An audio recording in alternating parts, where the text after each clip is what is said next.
All right, so we should be streaming now. Let's see if this is so, Mr. U of Tubes.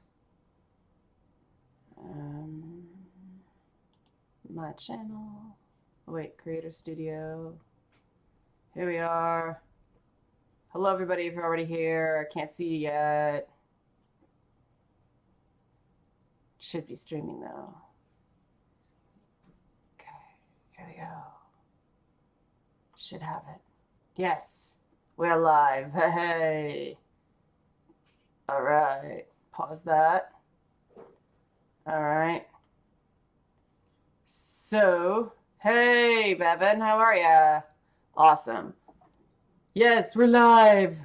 We are live. It is live Feedback Friday. Oh, I got to do the song. Right. Okay. It's Friday, Feedback Friday, the feedbackiest day of the week. Ha! Just hands. There we go. I finally figured out how to stream live through OBS Studio. And so the next big step is going to be the gameplay, setting up the picture in the picture, syncing it with Elgato. I may fart around with that later today. So that is exciting. But yeah, I finally figured out, hey, Sean, how are you? Finally figured out the cluster, you know what, that is the um, ever-changing things on YouTube these days. It is kind of nuts. The sheer amount of, oh, I know what I'm doing. Oh, they changed everything. Um, yeah, it's 1 a.m. for Bevan in Australia. How do I put this? I am running a poll right now to see if there is a better way to um, a better time for people in different time zones, because somebody pointed out, oh, they have to be at work at 11 o'clock, and that's not fair. So yeah, I think also Fridays, it's a bigger deal for people to stream live. Everybody's dead this time of day. So, and the other thing I'm going to be working on for these videos in future is displaying the chat while I'm talking, which is for people who come in later. Uh, I'll have to just sort of capture the portion of the screen and then uh, have it going while I'm talking. But yeah, people are watching at work. Awesome! I'm a productivity killer. Yay! But I am going to start addressing some things. There were a couple of comments that I absolutely want to address, because they were like, every so often some kick me in the feels. And this one that I'm about to read, I'll pull it over here so I'm looking at the camera while I do it. This one definitely kicked me in the feels. It's a response to the Dead or Alive Extreme 3 Fortune video, which I did not expect to be as popular as it was. But this one gent said, my DOA Extreme 2 story. I was in the Marines in 2007 and I was going to Iraq. I know it's not a war that's comparable to World War II, the first Iraq war that my father served in, or even the earlier year of the same war, but this was my war experience. So much like men of older wars, I want an adult token of home, something like a classical pinup girl or a deck of naked lady playing cards. These things aren't just fat material, they're an incredibly important emotional comfort for soldiers. Unfortunately, I couldn't find a naked deck of cards for the life of me. Well, since I was bringing my Xbox, I decided to make DOA Extreme 2 my token. Truth be told, it's a terrible game. It was frustrating, slow, and boring. Load times are horrendous and don't even like time management type games.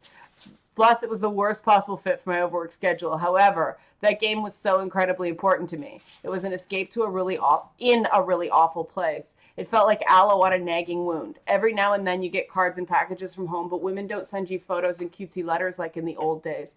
There was no feeling that someone was back there waiting for you. I don't think we should go back to misogyny, but certainly that aspect has been lost on our culture. So I found comfort in a raunchy, pathetic video game. This is an aspect of objectification that I don't think sex negative feminists will ever understand. I don't care how stupid or offensive it is. I will always defend my sexist, misogynistic piece of garbage game because it was there for me and helped me when I needed it. Plus, roulette in the casino is awesome, makes the whole game and frustration of building the money to play worth it. And this one hit me because some of you may know I did modeling for a video game, and it was precisely that kind of modeling, the pinup art, classic pinup art stuff. And that was part of the reason I did it.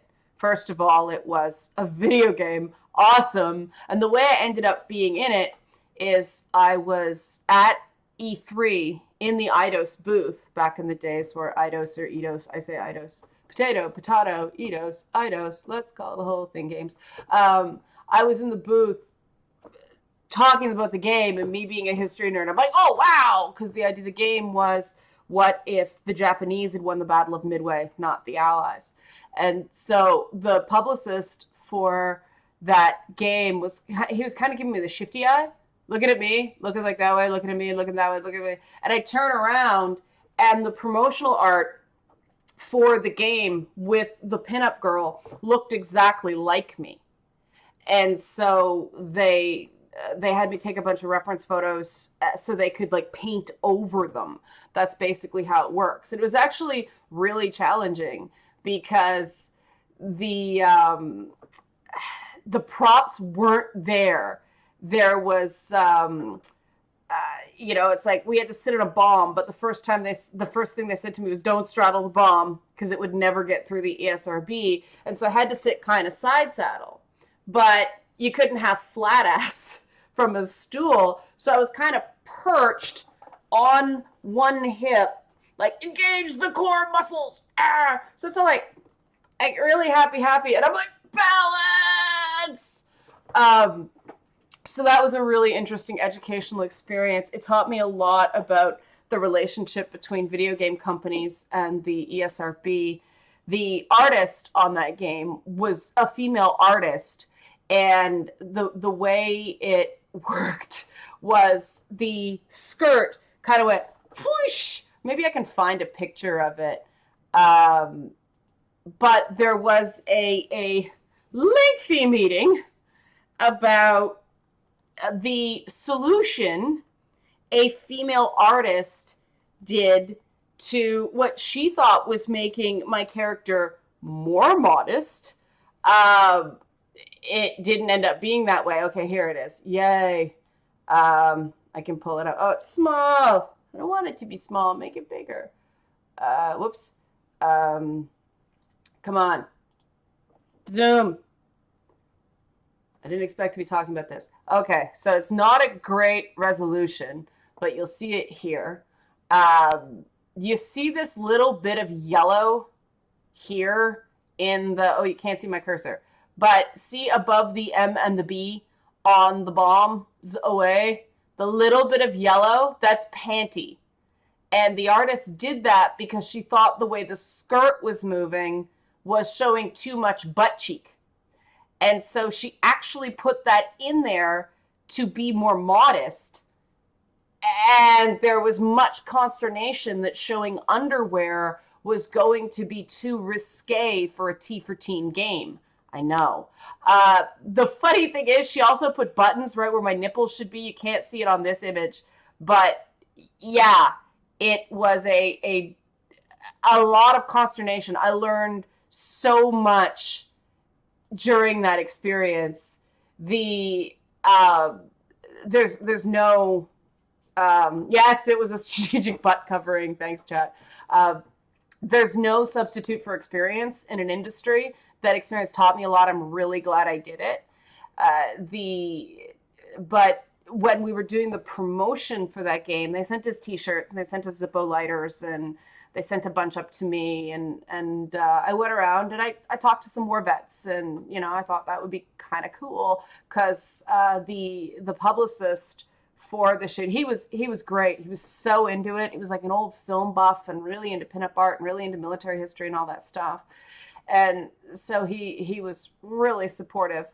And these old like Vietnam, Korea vets were telling me things they hadn't told their own kids, because the minute you're that angel of distraction, aka a pinup girl, it's a different thing. It really did. It was a female contribution to the war effort. And people could say, oh, but it's so dehumanizing. It's naked ladies. Well, everything about war is dehumanizing. I mean, knowing you're going over there to get blown up for, the actions of a government that you may or may not support, but you were drafted so you don't have a choice. I mean, that's pretty dehumanizing too. Just saying, right? So it was a really powerful experience. And that's one of the things I really like about pinup art, is there was very much that doing your part for, the boys overseas kind of thing. Now it's the men and women overseas. And I wonder if now there's going to be like guy pinup art, because it's not the same. It's not, it's the fantasy. It's focusing on something that's just happy and fluffy and everything's good. And you don't have to worry about getting freaking blown up for 5 seconds. Like I understand this growing up in a neighborhood where there was a lot of violence, and there was a lot of stress, and there was a lot of poverty. Anything, it was usually music, but the dancing was very sexualized. It was like twerking before it was called that, and it was, that song. It's in Saints Row. I feel so good, you're in my hood tonight. This is how we do it. It's all about that. That's what that song's about. And believe it or not, I never actually listened to the lyrics of that song. I was always like, this is how we do it. This song you dance to, right? So I never I never listened to the lyrics until it was in Saints Row, in that context of gangsters listening to a song about, a temporary stop to hostilities to have a block party. I was like, whoa. And the sorry, I got distracted by chat because someone said, would pinup art be more dehumanizing if they didn't agree to it? And the thing is, you don't necessarily agree as the model. Historically, they took a picture of a woman they thought was hot, and it was usually a naked photo. Like that was the first question when I was told for Battle Station Specific they wanted historically accurate pinup art. I went, how do I say this? And they're like, no, like T for teen rated. I said, okay, good, because most of that was naked. But they take a photo and they paint it. Like nobody asked the model in that photo. Now, obviously, the woman consented to the photo. Now, at that time, I mean, if we're talking the 40s, well, there was still a certain amount of stigma. So somebody says, if Chaos gets to 15K on stream, Leanna will twerk. That's kind of hard. Do I even see my butt on this? Not really. I mean, I guess we could. There you go. Little butt. But you got a nice shot of my yoga pants. Good thing this isn't one of the yoga pants with a hole in the butt, because these things are like old and funky. I refuse to pay money for pants I sweat in and sit at a computer table in and cats get fur on. But yeah, this is somewhat disconnected. I know this is what the live sessions are like. Someone asked, I like your review of DOA 3, but I'm curious why you didn't try any volleyball. It was kind of the point of the game. Yeah, I know. And I thought that was funny. My buddy Brian, who lent it to me, well, you didn't play volleyball. I'm like, I just started the game. I don't like going more than a half hour. That's what I did in the half hour. I am planning to do another one because there's no volleyball. Is there a way to do that? Because from what I understand, you need to recruit a partner. And I kind of sucked at that. But let's talk about DOAX 3 for a minute, because that was an interesting experience. That and the feedback to that video was part of the experience, and that's what I love about having comments turned on. It made me realize, because it's a fan service game, right? I mean, it doesn't exist in isolation. Those are characters from a series that are imported in, and I haven't played. The last time I played a Dead or Alive game was Dead or Alive 2. I mean, my main was Tina. I think that was right. The lady in the cowboy boots with her dad, that was Tina, right? It's been a while. But yes, I'm just not that good at picking up Japanese girls. I got no video game. But what I find amazing, and yes, I am going to get cerebral and overthinky on this, but that this is a game series where people have built such a relationship with these characters that they will buy a second game just to see them relax, like see them on vacation. Your favorite video game characters on vacation. And sorry, I'm trying to get this bump on my hair. It's driving me crazy. But people dismiss this as how do you pronounce it? Keijo? Keijo. There's apparently an anime about butt battles. Butt battles were an awakening for me. But back to what I was saying about DOAX. Hear me out here. The game gets dismissed. The game series gets dismissed for, misogyny, objectification, and all that stuff. And that wasn't my take on it. There's a big element of preferences and individuality with these girls. And I think some people who aren't familiar with the anime aesthetic will think, oh, they all look alike and they're interchangeable. And that is, of course, a marker of objectification. But for anime standards, no, there's a lot of similarities, and they have different personalities, and they have different characters. And there is a real focus on getting to know these women you're voyeuristically looking at in a hammock. And I mean, voyeurism is not the same as misogyny, is not the same as objectification. If you're being voyeuristic, you are still recognizing that person as a person. And this is where we start getting into the question of gaze. And this is where some feminists who claim to be intersectional feminists are still using the white person's relationship with the gaze to analyze these things. And bell hooks, which everybody's like, crazy.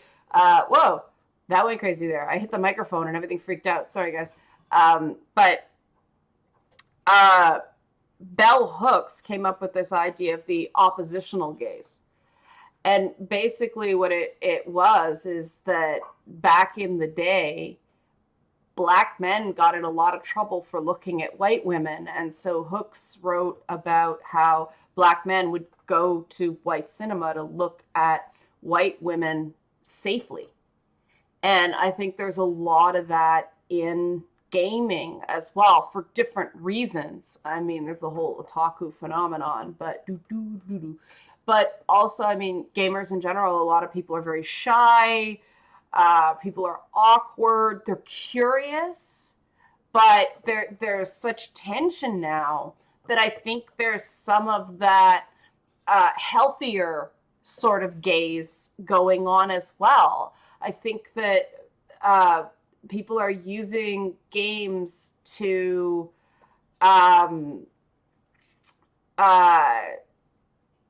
sate their curiosity, to try to figure out this strange, wonderful thing that is woman without getting in trouble.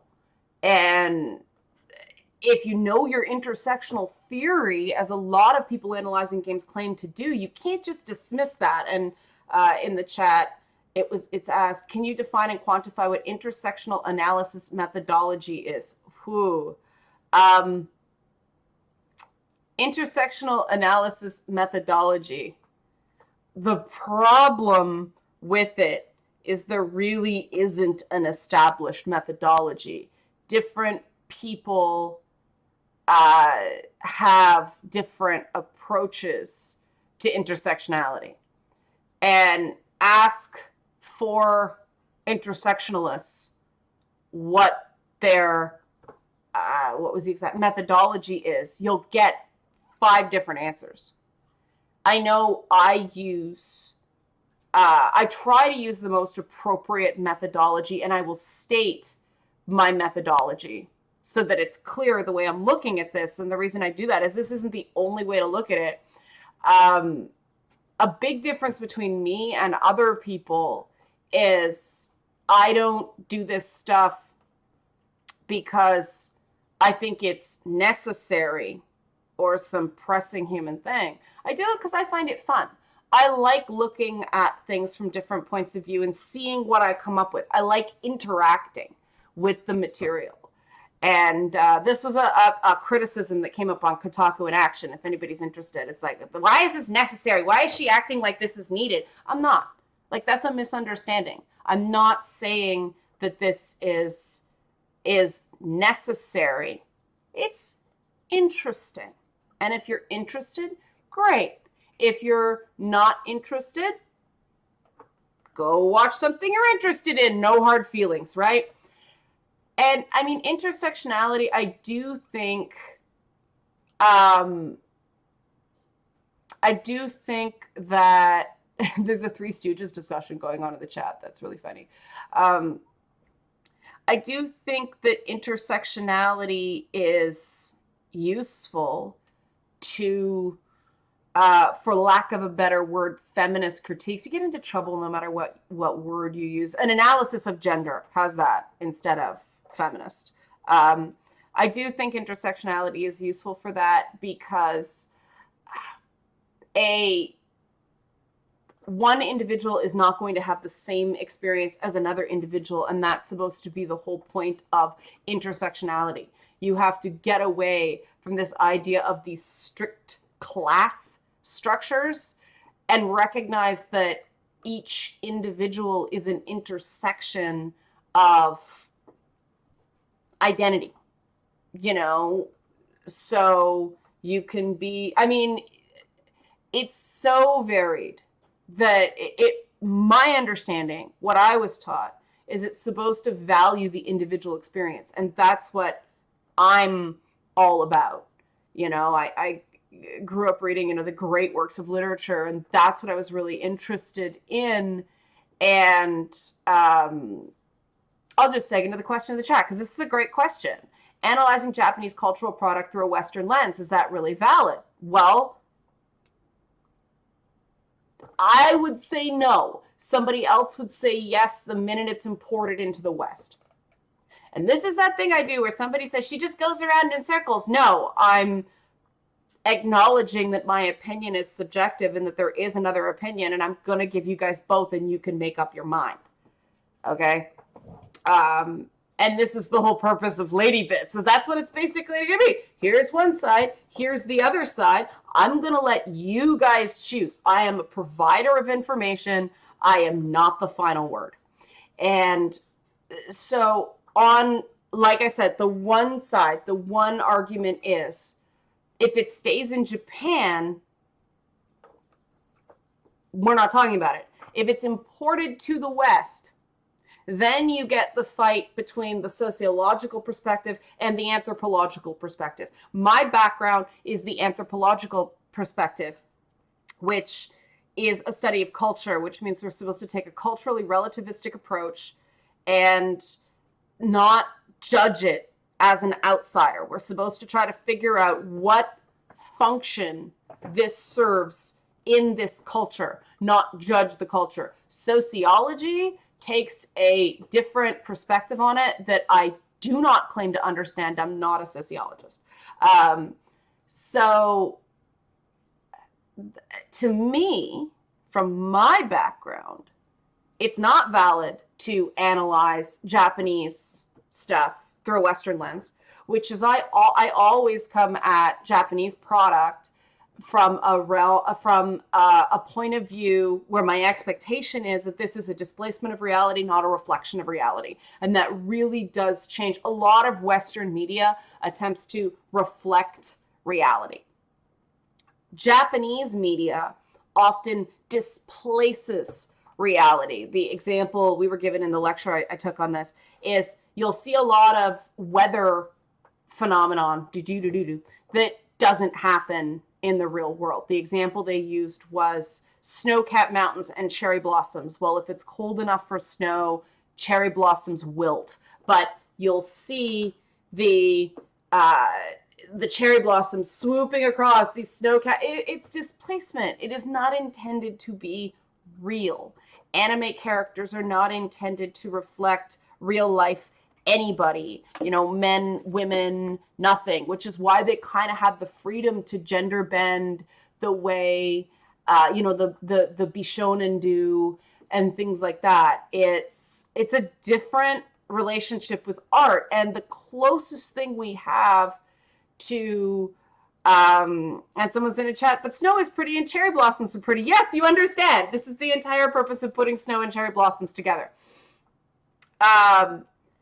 The West, the closest thing we can get to that is something like the heavy metal series, or I'm blanking. I am really tired. I'm blanking on this Nova Seed. That's what it's called. It's this animated film you can look up online. Nova, as in supernova, seed, as in apple seed, or X seed. It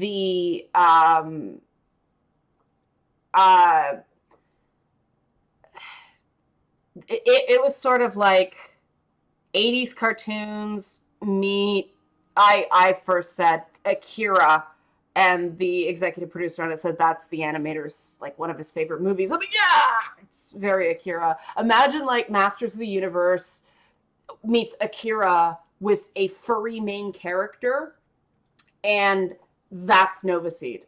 But what did someone say? Someone said, oh, the chat's really cerebral today. Awesome. Someone said, look at how Japanese games use guns as an extension of the person versus American guns as symbols of freedom and a tool of freedom. It's true. It's really interesting. If you go back and look at my Ollie Barter interview, he talks about some of the different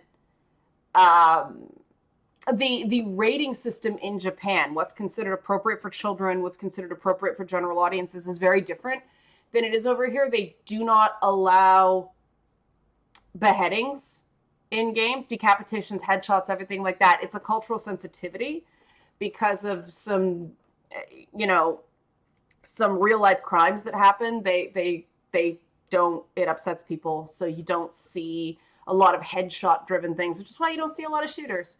But other things like the tolerance of sex in teenagers shown in media is off the charts in manga and anime. And I know a couple people who do a comics in schools thing that they have to go through and personally read every book. They can't go based on the age rating because what's considered appropriate for, say, a 14-year-old or even a 9-year-old in Japan is significantly more sexual than what's considered appropriate, especially in the US, somewhat in Canada, depending on where you are. So the whole thing's very interesting. And like I said, that's my approach. Think about games, as someone in the chat pointed out, that they are interactive. And so if somebody wants to talk about their experiences, and this is where this whole personals political thing, first person narrative comes in. And while I understand it, I think there's too much first person narrative in feminist writing. I think we need more stuff that is structured more traditionally, because Anyway, I think we need more stuff that's just, this is not about me. Let's look at this idea. But there's a lot of first person narrative. And so that tradition, because that's dominant, because a lot of it was diary writing and a lot of it was performance art and, products of the 70s and everybody being flower children and expressing yourself and free love men and this whole postmodern deconstructionist sort of thing. I think we need to recognize that for what it is, and you can't do that if you don't study history. But so I think, well, it's valid to write a first person thing. There's a lot of it. And so it's just more of the same thing. A lot of the first person is, of course, the Dwork side. And what happens is it's all feels, right? It's all this response of feels. And they think about how being exposed to Dworkin, like her writing, made them feel. And for a lot of people, it's like, these are words to put my anger in. This is a receptacle to put, like, if you took this mushroom and open it up, I know there's thumbtacks inside, but, imagine these thumbtacks are like angries. That's what Dworkin does for people. And so people want to give others the liberation that they experience reading Dworkin. And the problem with Dworkin is she's a completely unreliable narrator. So there's little things where you read through and go, that's interesting. It's an interesting idea. What do I think about that? Well, I'm not sure I agree with it. In fact, I think I probably don't agree with it, but it made me think, and it's worthwhile in that regard. But, that's the thing. That's the tradition. You guys all know how I feel about the Dwork side.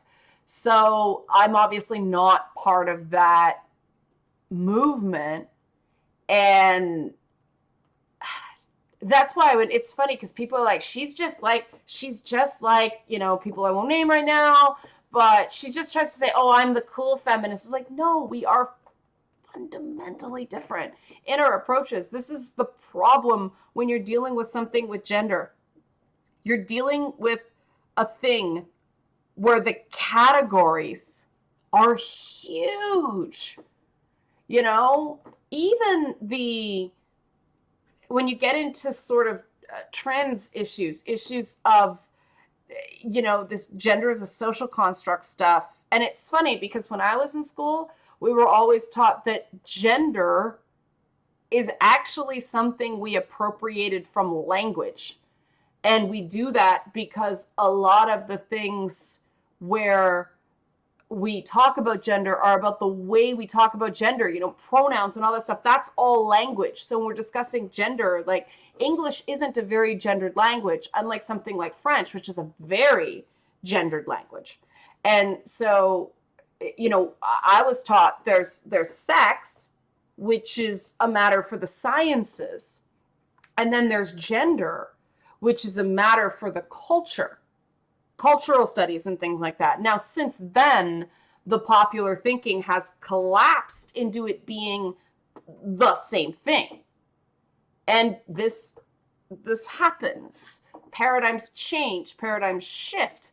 But I am radically different in a lot of my approaches to things, simply because things like my background's anthropology and hers is, I know the program because I went to the same school, and the women's studies at York is interdisciplinary, and that's where the cherry picking comes from, because you take a course and it's about a subject instead of a mode of thinking. You're not trained to think a certain way. You're trained to pick from various things to get the outcome that philosophically you think you should get there. And I have a big problem with that.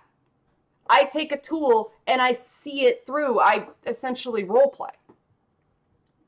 Now, I'm not saying one's right and one's wrong. I'm saying the training is exceptionally different. And so there's people that say, she's just the same, it's just tone.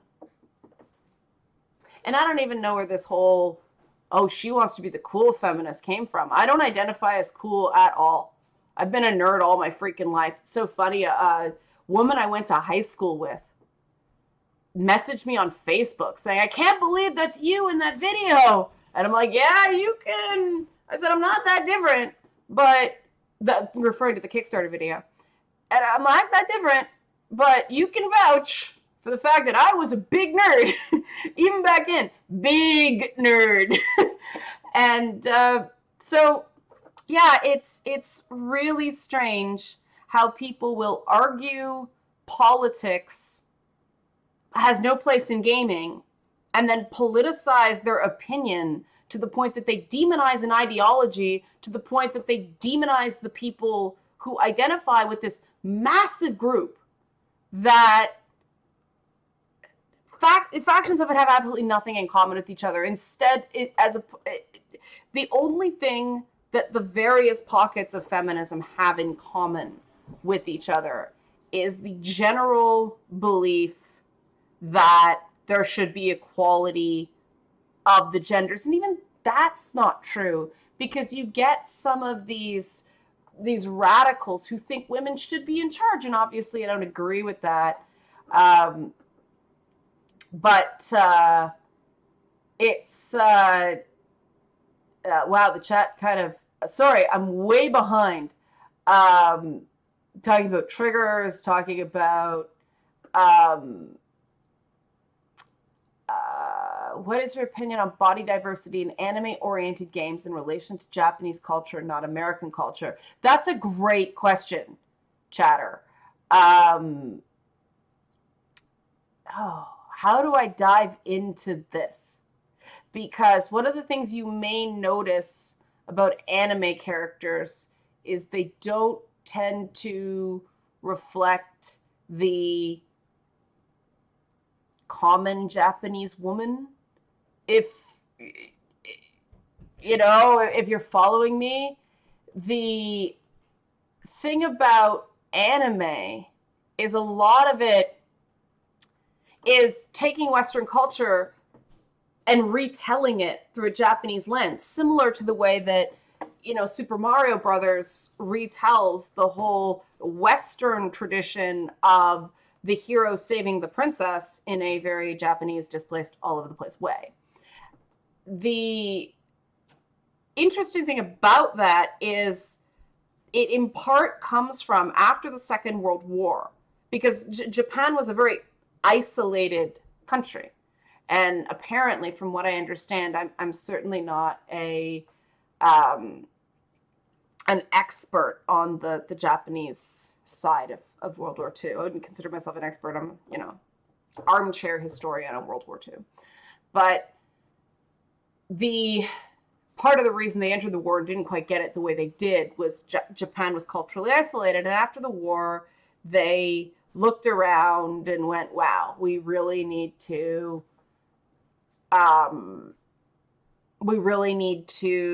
take another look at what we're doing. We have to expand our horizons, factor in other cultures, understand. And a huge movement in Japan started determining that the traditional architecture and art and all that stuff was too kitschy. And they thought European art was more arty. And so they started appropriating Western Bauhaus design, which was a very sort of minimalist, square German form of architecture. And the what happened was this sort of fascination with Western culture. And so anime has a huge element of cultural appropriation in it.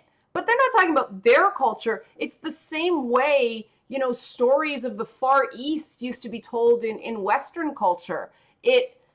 Appropriation happens. And this whole cultural appropriation discussion drives me crazy because it's a malapropism. The issue is cultural misappropriation. That's the issue. Turning people's spiritual traditions into mascots. People who don't understand, like if people dressed up like the Pope for a sporting event, a lot of people would get really offended and everybody would understand why you don't do that.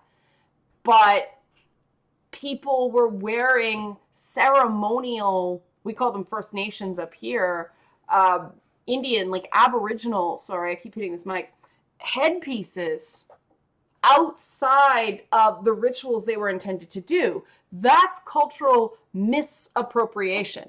That has what has now been relabeled cultural appropriation. The thing is, you can't stop cultural appropriation. It happens. If you've studied cultures through a historical lens, you know cultures borrow to each other. Nobody knows where pyramids began, and nobody knows whether one picked up from the other, whether somebody in, Central and South America picked it up from somewhere in Egypt, or it was the same basic idea and they came up with it independently. No one knows. But there are other things we know. The fork was invented by the French in the 15th century. Anybody who uses a fork outside of France is appropriating culture. It's not a bad thing. But these are the sorts of things where if I start foaming at the mouth, like start going on a lengthy diatribe like I just did every single time someone uses the word cultural appropriation, I'm going to walk around angry all the time. And I don't want to do that. And so there's a lot of discussion that needs to happen. And the problem is that it's not happening because people keep, due to the way we're talking, a lot of these discussions are going on in echo chambers.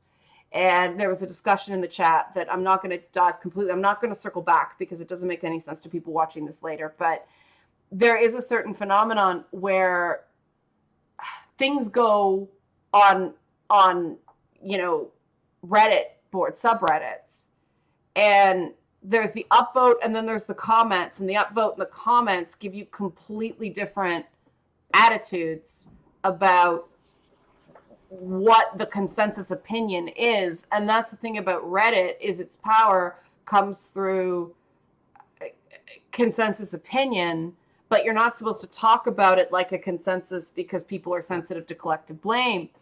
And so it makes it a really difficult source of feedback. And this is the challenge when you do come across these sorts of, people are obviously very angry. Now what? And it's tough to know what to do sometimes about that stuff, because is this something that I usually err on the side of, if one person cares enough about things to write about this stuff.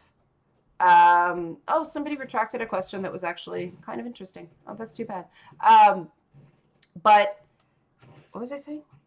If somebody is interested enough to pose an idea or ask a question, then fair assumption that other people are concerned about it as well. And that's why, but unfortunately, if I bring it up, I'm categorized as mad about it, when that's not it. It's legitimate enough for somebody to voice it. Like, why would someone put that on the internet where the public can see it and then not expect the person they're criticizing to address the criticism? It just doesn't seem like there's good faith stuff going on there, but that's an assumption, and I like to give people the benefit of the doubt. So somebody asked in chat what my thoughts on TERFs, or trans-exclusive radical feminists, are. I have heard the arguments in favor of trans-exclusive radical feminists. I do not agree with them.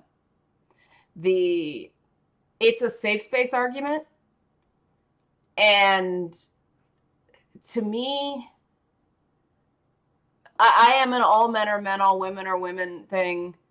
And I also feel like if somebody identifies as neither because they are intersex, I think that is a valid position too. You know, if somebody wants to go, no, this is the way I was born, I'm proud of the way I was born, this is what I do, right? This is why I didn't chop off my boobs to be more socially acceptable. You know, I was born this way, I'm gonna run with it, you know?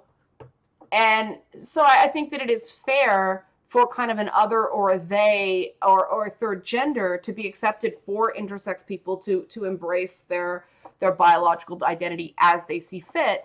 And I'm quite frankly just not, you know, as somebody who has sort of a complex faith-based background, I know how frustrating it is when you see yourself one way and people are like, no, you're not really that, or you're fake, or you're just copying. You can't um you can't say that about someone else's identity. You can't get inside their head to see what they really feel and what they really think. And the trans exclusive radical feminists have caused so much trouble because they push the no platforming thing. Because up here, buildings that get public money cannot discriminate based on various known groups, and sexual identity is one of them. And our debate in this country is not whether sexual identity should be included. It's a question of, is it already included under discrimination based on sex? And so we're pretty much established that you can't define, and as someone said, yes, you have to set some limits on gender. Do you notice I said 3 options? And I'm willing for there to be, like, I am prepared for, there's a few scenarios that I think are reasonable, but they all certainly have limits. We're certainly not talking about 42 different types of gender identities. It's got to be functional, right? And gender identity is not a fashion statement. It's not, I'm going to do this for this week.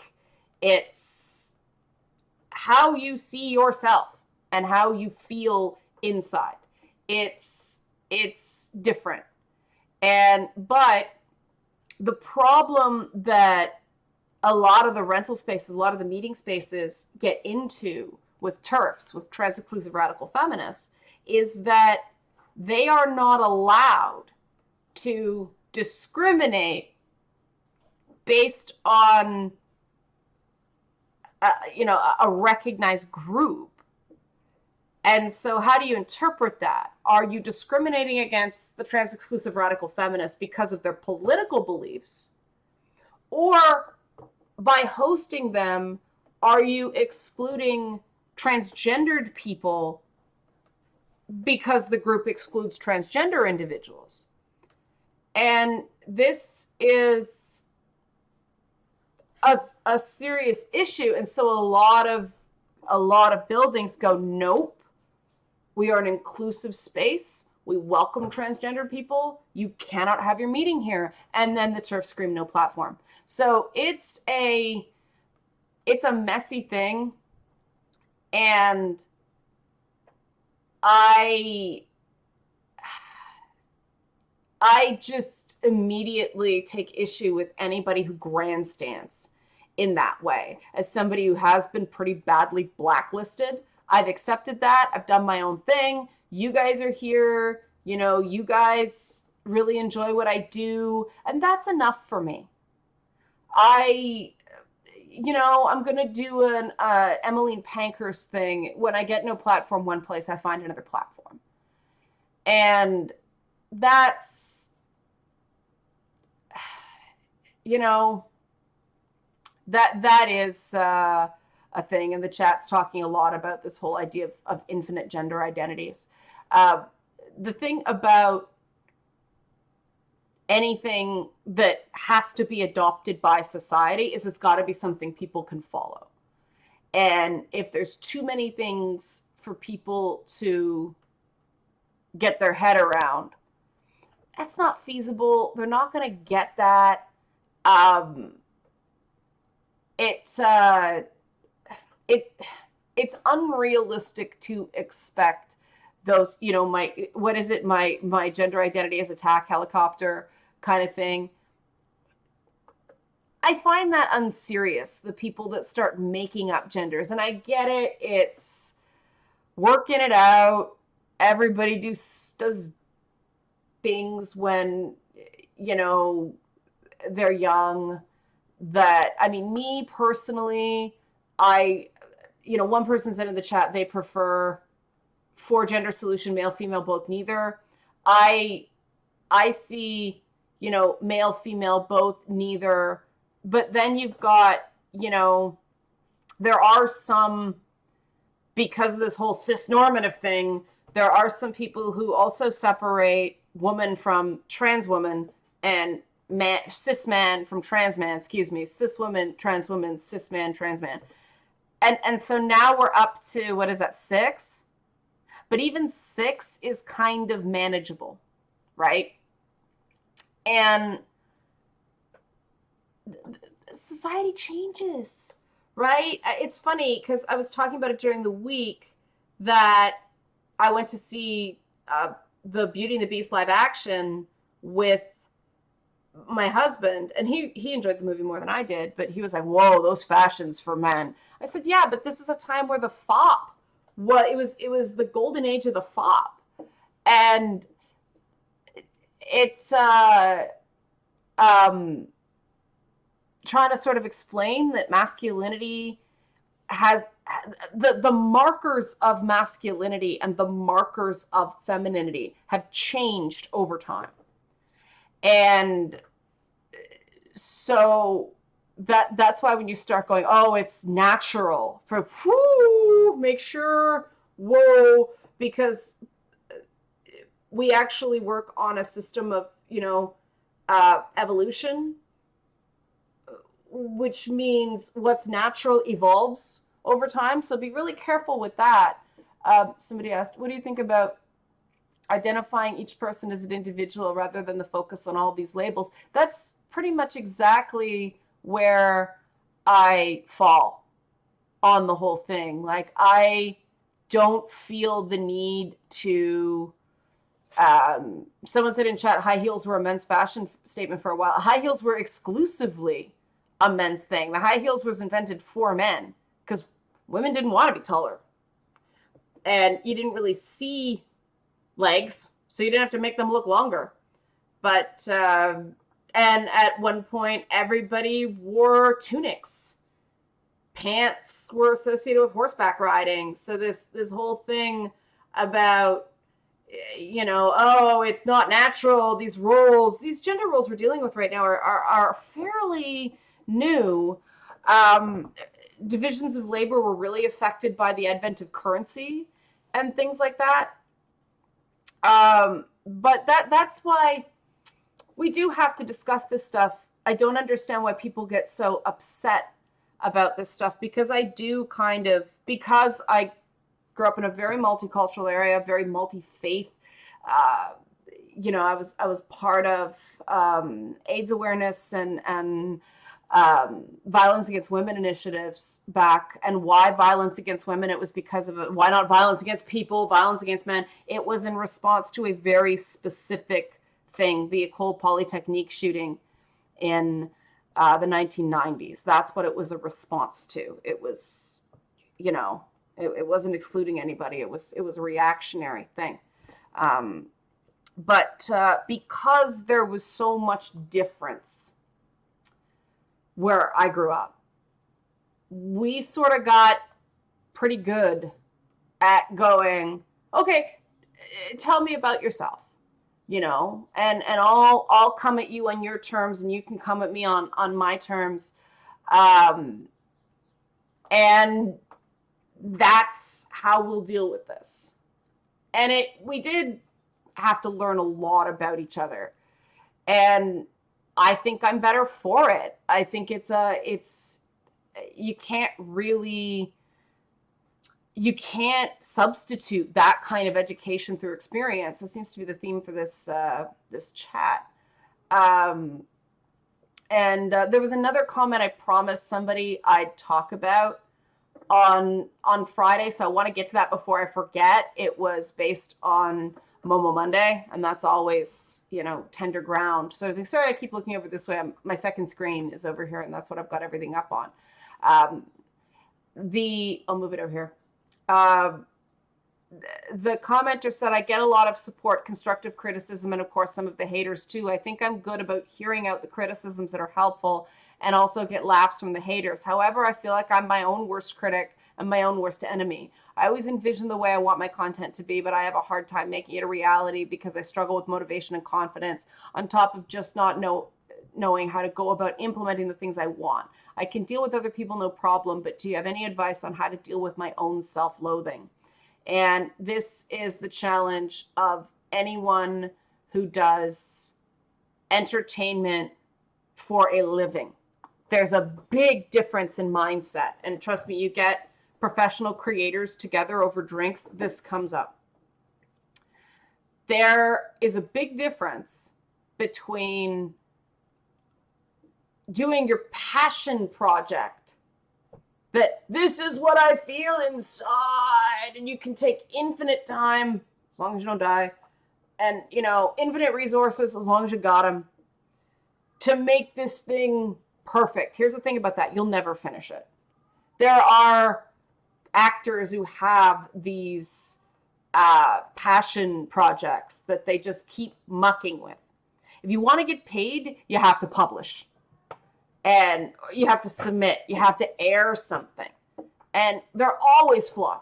It's always not what you wanted. You always run out of time. You always run out of money. Something goes wrong. You don't have access, scheduling conflicts, all this stuff. And the more you're, the more you have to go through that process, the better you get at accepting that art is what you can do in the time, space, and materials that you had. And somebody mentioned the Republic earlier in the chat, but the platonic ideal, you're never going to get the platonic ideal that's in your head. You get as close to it as you possibly can, but according to Plato, the minute something becomes real, it's automatically imperfect. And I really believe that. And somebody mentioned in chat the George Lucas messing with the original trilogy. I think Steven Spielberg going back and putting flashlights in the scientists' hands instead of guns at the end of ET, like, why?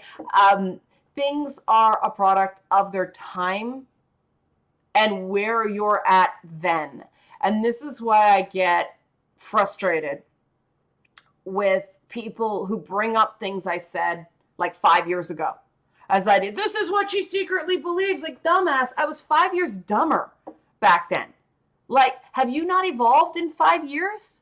Like, God, I said something. It turns out I was wrong. I talked to people. I learned. I changed my mind. I evolved. I got smarter. My freaking God. And yeah, Steven Spielberg did do a 180 on the ET changes.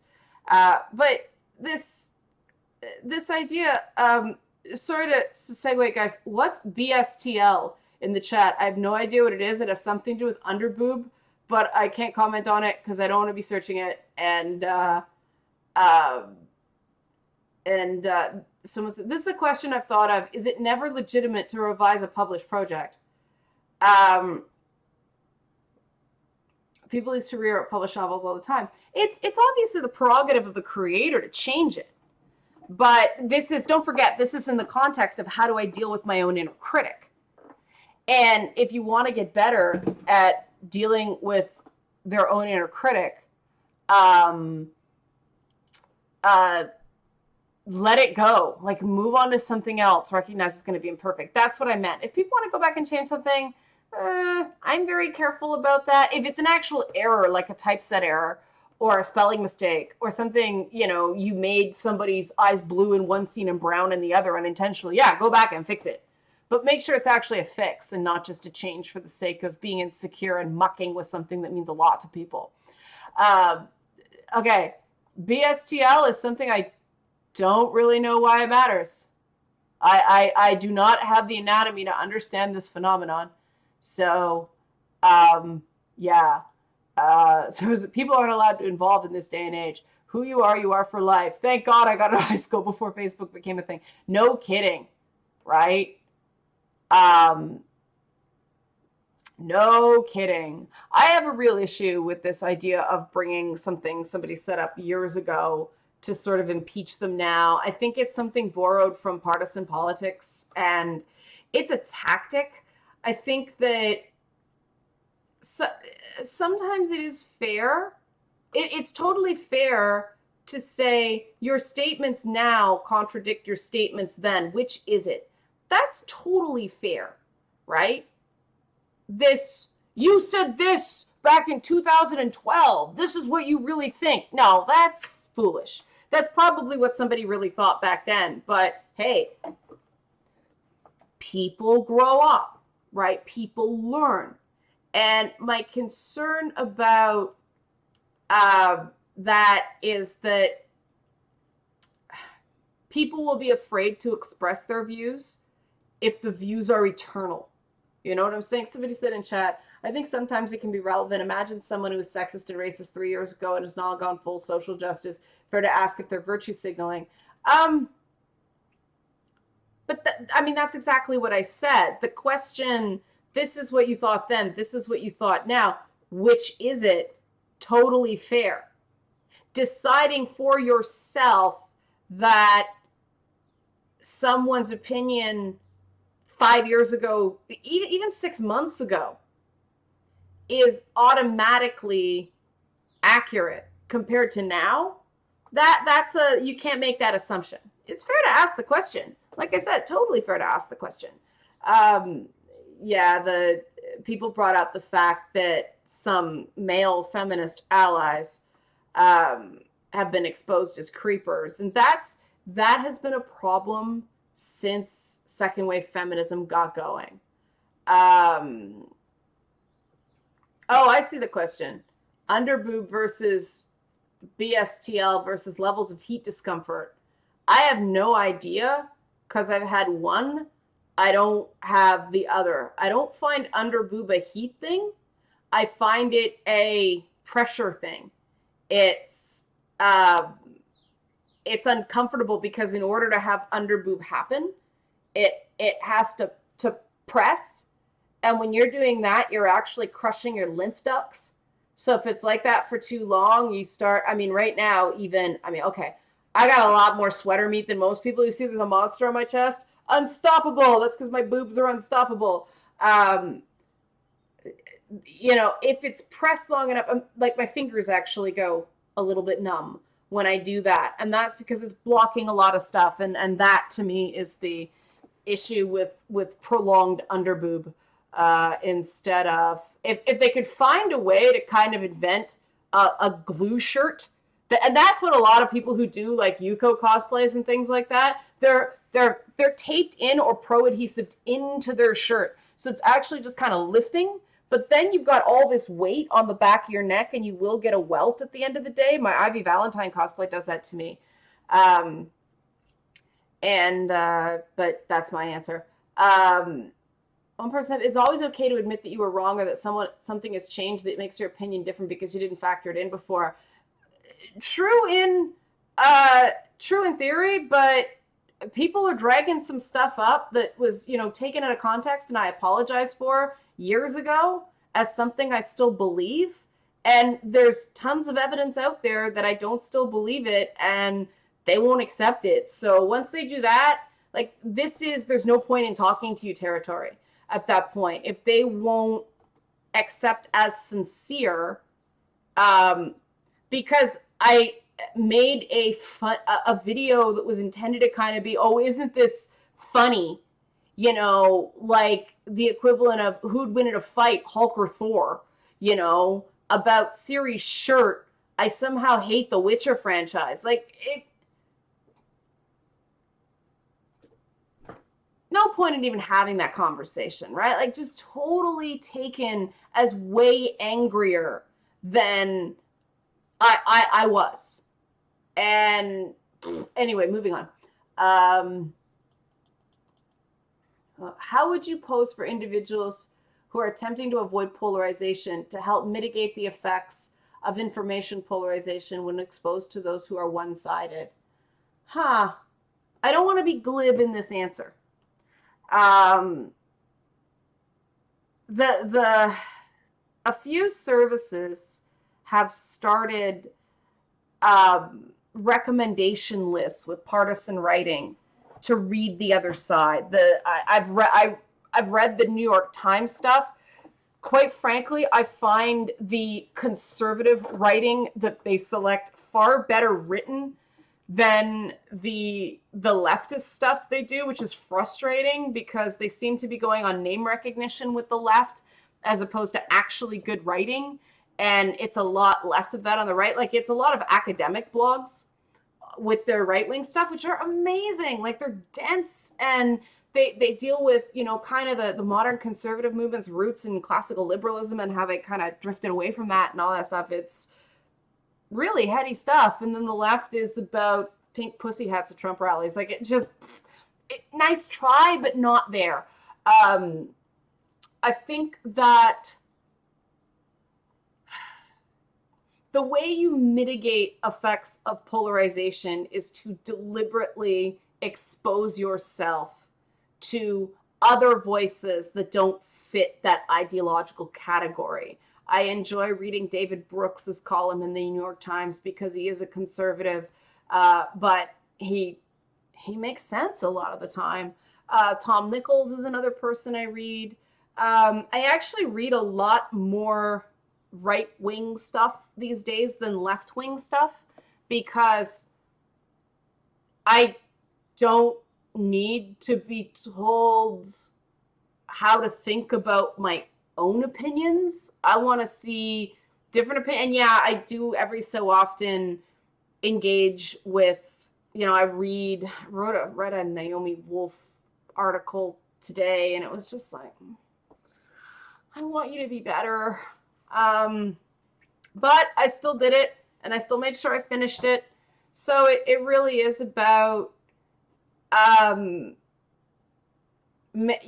exposing yourself to difference of opinion and having a social group that isn't so homogenous that you do get in an echo chamber. It's the more diversity you have in your social circle, the more interesting and respectful the conversations are going to be because everybody doesn't feel required to agree. And I mean, I have a pretty diverse group of friends. And so that whole thing, I don't agree with everything they say, but I never feel the need to, you notice how I said with David Brooks, for instance, it's like, well, he makes sense a lot. That's different than saying, I don't agree with everything they say. It's like automatically, hey, I'm mounting in my own defense. Like, whoa, she's kind of crazy, but a broken clock's right twice. No. If you feel the need to say that, you need to diversify your pool. Like, it just, just, and I know I'm kind of being glib about it. It's because I'm tired, and I tend to get like, everything, play video games when I'm tired. But yeah, it really is just a question of being exposed to different ideas.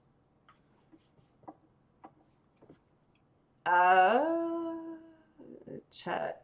Male feminist ally. One person said, when you have a male feminist ally who turns out to be a convicted sex offender or a pedo, seems like they're trying to hide in plain sight. That's the tricky thing because, let's face it, predators go where there's prey.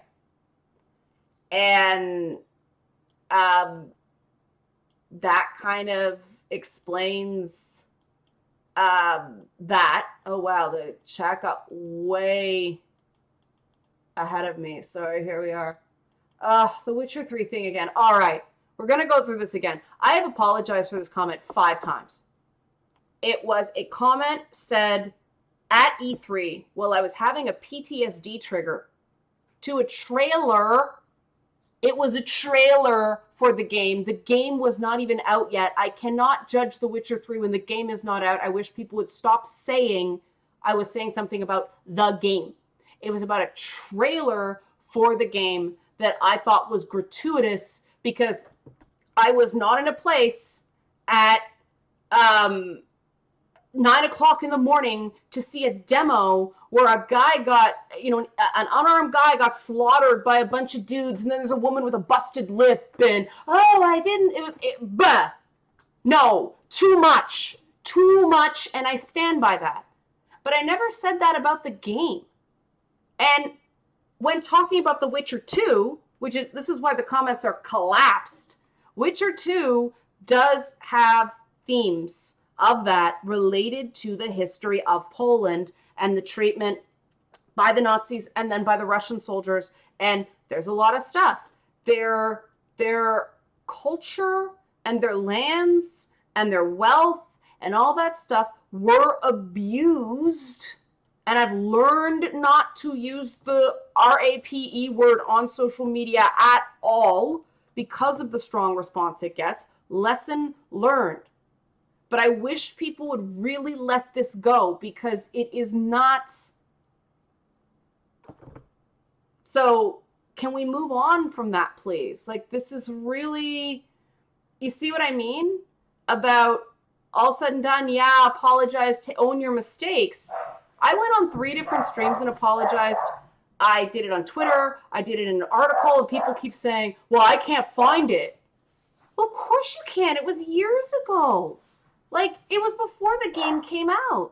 And this is the stuff that really irritates me, and this is why I am very cautious about jumping on the hate bandwagon of other people personally and taking one statement a person has made and making that a general depiction of their own views. I should have known better.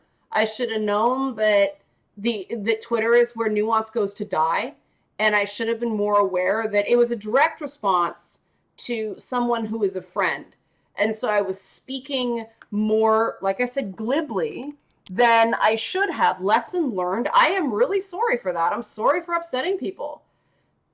I cannot believe this is still going on. It's really frustrating that this is continued, because even if I did say it, like, really, so what?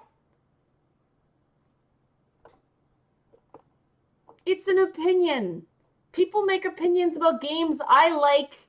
Somebody told me the other day they can't stand God of War because Kratos is an abusive asshole and everything that's wrong with men. I don't agree. I love Kratos. But that person is entitled to their opinion. So, excuse the frustration here, but I am frustrated. Okay? But there it is, on record, me apologizing again. So, you guys saw it. You guys are witness. 86 people are witness to me apologizing for that again. Moving on. Do you think that this outrage in regards to nudity in the female figure will end sooner rather than later, or perhaps not at all? We won't eradicate it completely because it's too enshrined in traditionalist religion. We will get it to the point where it doesn't affect public discourse.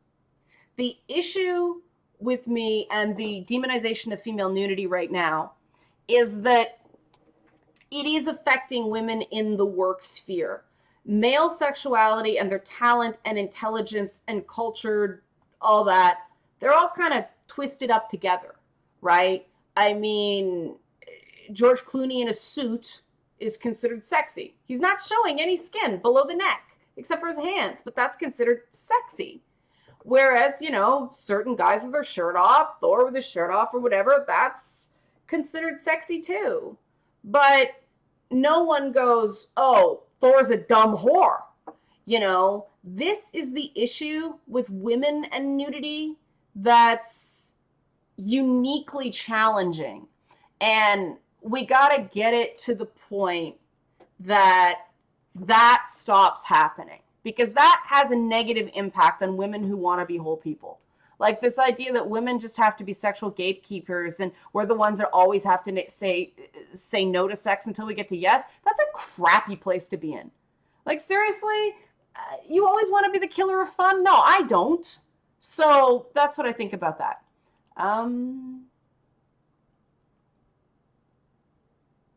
Maps, meaning of lectures. Okay, yeah.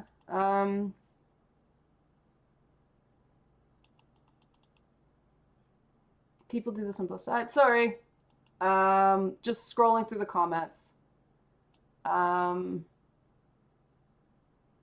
Looking for actual questions instead of just comments.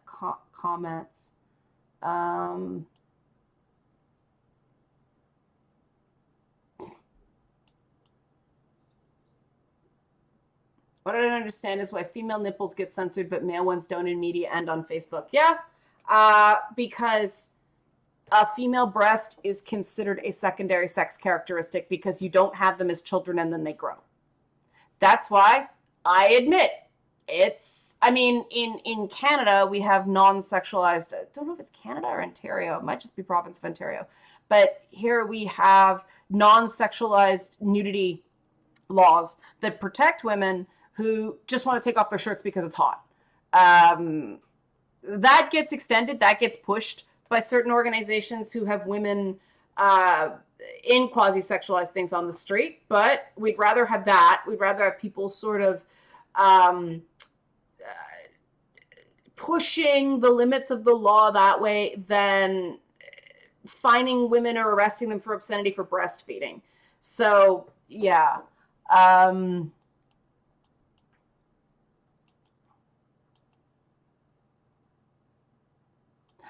This is a comment, but I've always thought one way to avoid the polarization is to understand how each side spins things, the techniques they use to shape opinion. That's good, not just shape opinion of other people, but shape their own opinions. It always interests me to talk to Republican friends of mine, not Canadian conservatives, which are far more, we have this idea of progressive conservatism in Canada, which they're polar opposite things in the US, right? So even the idea of conservatism, British conservatism is not the same as Canadian conservatism, is not the same as American conservatism. And so republicanism is really its own thing that even Republicans don't understand anymore because they had a polar shift. It just flipped on its axis in recent history. But it is interesting, not just, and I really do think it is more important to understand how someone came to formulate an opinion than the opinion itself. I can completely disagree with someone's opinion, but I can understand how they got there. And if how they got there is something I can respect and understand, all good. Make sense? Okay.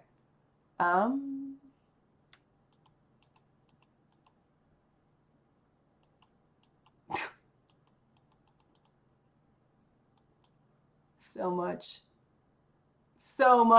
So many smart people watching. It's awesome. Huh?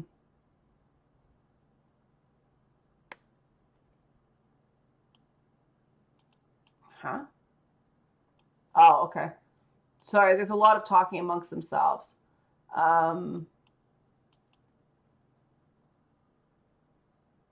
What is my opinion on game porn? It's really open-ended, but that's probably why it's a good question. Good question, questioner. I'm morally not. I'm pro sex. I'm sex positive. I'm sex worker positive. Porn stars are some of the most interesting people to talk to that I've interviewed in my career. I really like that. The idea of porn in gaming is still in its infancy in that how do you get the interactivity into it? I find that when things become sexualized, it's a lot of watching, not a lot of doing. And I much prefer the quick time events where you don't really see anything, and God of War is just a cherub with the water splurging at the splurge part. I find that more enjoyable, partially because I get a chuckle out of it, than the completely uninteractive cut to sex scenes in games like The Witcher and Dragon Age and all that stuff, just because it stops. Put the controller down, go get a snack. Interactive entertainment has got to be interactive. And that's the best I could. How do you make interactive porn not awkward? Like, can you imagine you're in the middle of it and then they just stop waiting for a button prompt? It's it's something that has not been figured out yet. I tried the VR porn at E3 last year, and um, it felt like a case of locked in syndrome with a penis. Um, I can see how some people would be find it appealing just because it is that much closer. Uh, and it's not two people talking to each other in VR porn. It's the actors talking directly to the viewer, which was interesting. But you shift it all, and your body doesn't move, and it's a weird sort of form of dissonance that way. The other thing I noticed is I deliberately look around in VR, and you looked back in those because it was the Gear VR, just the phone in front of your face. Um, it was like just black past the 90-degree point. So yeah, fapping be fapping, right? It's something people do. Uh, so yeah. Someone said women find Clooney sexy in a suit because it shows success, which is what women are generally more attracted to. Gay men would find him sexy in a jock because men are generally attracted to physical attributes. That is such a generalization.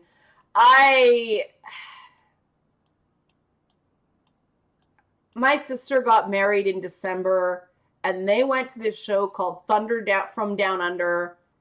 I didn't go because I was looking after an elderly relative with Alzheimer's that night. But women are plenty attracted to physical attributes. That is a myth. Women are socially programmed not to express curiosity about male bodies in the same way, but trust me, if there's anything I learned from my sister, her and her friends like the man meat a lot more than I do. I don't find rich guys especially all that interesting. I find interesting guys interesting. If somebody has a passion, that is way more attractive to me than wealth, because I'll make my own money. Thank you very much. I mean, part of it is that people with the same sort of, wealth tend to cluster together because of ambition and all that stuff. But no, I find the idea that women are just after money. I can't relate to it at all. I'm sorry. Um, I don't know who that YouTuber is. That's my opinion. Person in chat. Um, yeah, King Bob took back the Pac-Man. He's a game hog. Um,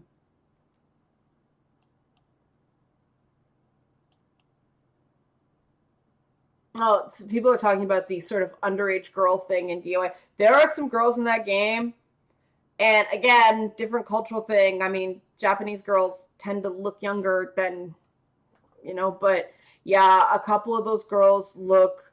You'll see in that video. I was like, too young, too young. Whoa, no. Um, Not for me, not for me. And that's not, that it's like, oh no, I just want the big boobs. No. um just too young. There's just something in the brain that kicks in when somebody looks too young. Just no, no, weird. um yes, I have talked with Mercedes Carrera. We were both in the David Pakman show together. Um,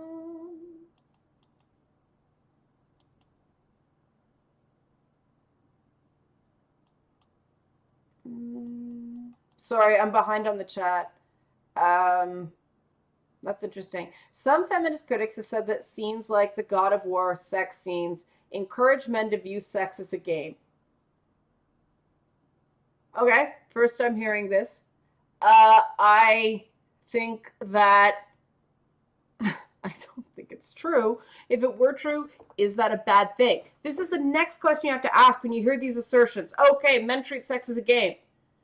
Well, that's way better than a hunt, isn't it? That's way better than a conquest. There is an element of play in sex.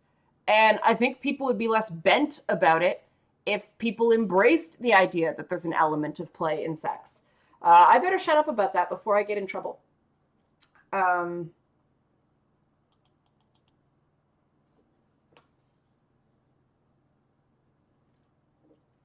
I agree with that too. The going back to the porn discussion, non-interactive means you have time to study the animations, and no one's really made those look good yet in terms of sex in games. And I agree. There's so much awkward, that weird, like full body moving thing, and they're not quite touching properly. And can you imagine those poor actors having to do those scenes in VR suits? Like, just it, the way they're done now. I mean, the best part about the romances in Dragon Age Origins was they were actually romances. And the romances were handled way better in the Witcher 3 than past games, because they actually were romances. I mean, the first two games, they were just sexual encounters. They were going based on things in the book. But The Witcher 3 allows the player to resolve that whole Yennefer Triss triangle in the way they want to. And I thought, people who've listened to me before have seen me sing the praises of Yennefer before. I think she's one of the best characters in video games ever. But the way they handled that, the fact that you can't have both of them, because that's not them. The game is not making a comment on polyamory or monogamy or anything like that. That is them. There is a competition there. And Yennefer is very much like, you can sleep with other people, but feelings, nuh-uh. And she's not okay with Triss because there's potential feelings there. And Triss's ending, that's the one I went with. And that was an interesting voyage of kind of discovery for me, because I liked Yennefer as a character a lot better, but oh man, she is a disaster, which is what makes her interesting, right? But in terms of a partner, me in Geralt headspace, if you're going to settle down, you're going to settle down. And Yennefer is just still working way too much out. She's reckless. And so as much as it's interesting as a viewer, as separated from the game, Triss drove me crazy because she's such a damn doormat. Like, holy shit, Triss, yell at the guy. I just wanted to tell him off once, and she finally does. In The Witcher 3, she finally does. I'm like, yeah, Triss had a moment. But as a partner, I thought she was much better, especially when she grew a pair. And that was very interesting to me. That made me think a lot. And so, good job on that one.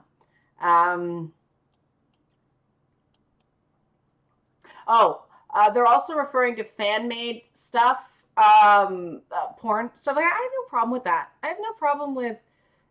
It's fine. It's storytelling. It's curiosity. It's libido. It's people do it with boy bands. People do it with anything where there's mystique around it. Games are inherently glamorous.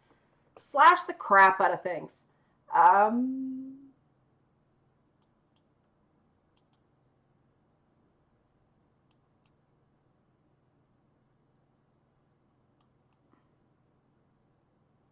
I'm jumping through. I miss a bunch of stuff.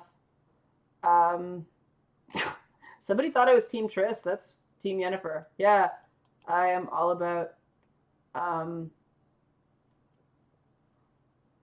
Yeah, that's a good point. One person said Yennefer equals Geralt, Triss plus Geralt. Yeah, good way of putting it. Triss and Geralt and Yennefer are too much alike. And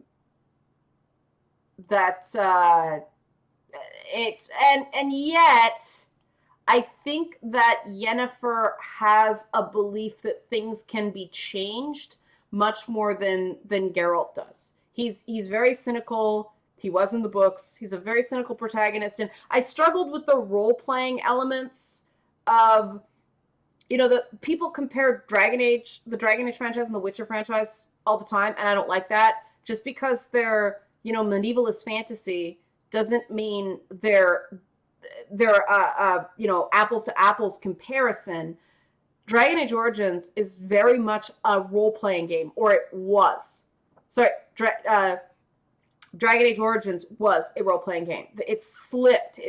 There's creep into action RPG. The Witcher 3 is a straight up action RPG, which means it's much more focused on the gameplay, which I think still could have been better. They still don't quite have that melee combat down to in RPGs to a place I'd like it, but it did improve. But you're dealing with a hardwired protagonist, and you kind of have to chase him. Same way in Horizon Zero Dawn, you have to play as Aloy as opposed to making Aloy who you want her to be. And it's a different mindset. Both are very valid. I just think that I wish more reviews made those distinctions instead of pontificating on whether you liked him or her or this, that, and the next thing. A review should prep the player to maximize the enjoyment of their experience. And I think that's one of those things that action RPG means just that. You're not going to have the same amount of character creation choice, the same sort of RPG elements. There's a lot more combat, and you're not going to have those choices at critical moments. Like, it drove me crazy that sometimes Geralt would be prompted for responses, especially in The Witcher 2. But at other critical moments, like reacting to a woman dying in childbirth or something, the game automatically has him just go to poor Vess, who's just like wrecked about it. But instead of allowing the player to have that reaction, they make Geralt do it for them, and that shit drives me crazy. I actually think it's a mistake, but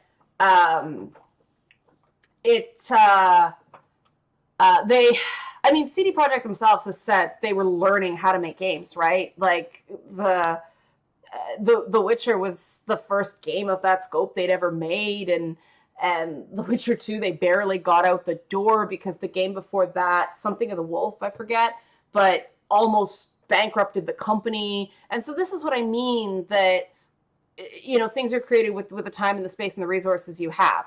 And I think the Witcher franchise has definitely added to the dialogue about Western RPGs. I'm glad there's a company other than BioWare making them. And they get better and better, leaps and bounds every game. I'm actually very curious about Cyberpunk.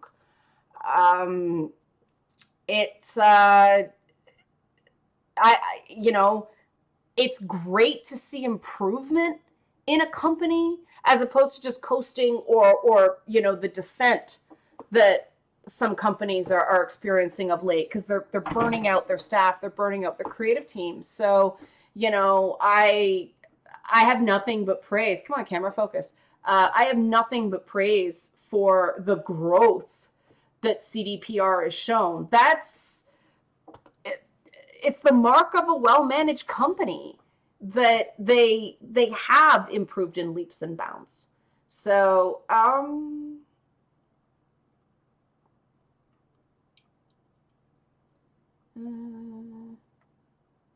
somebody asked me if I read the Witcher books.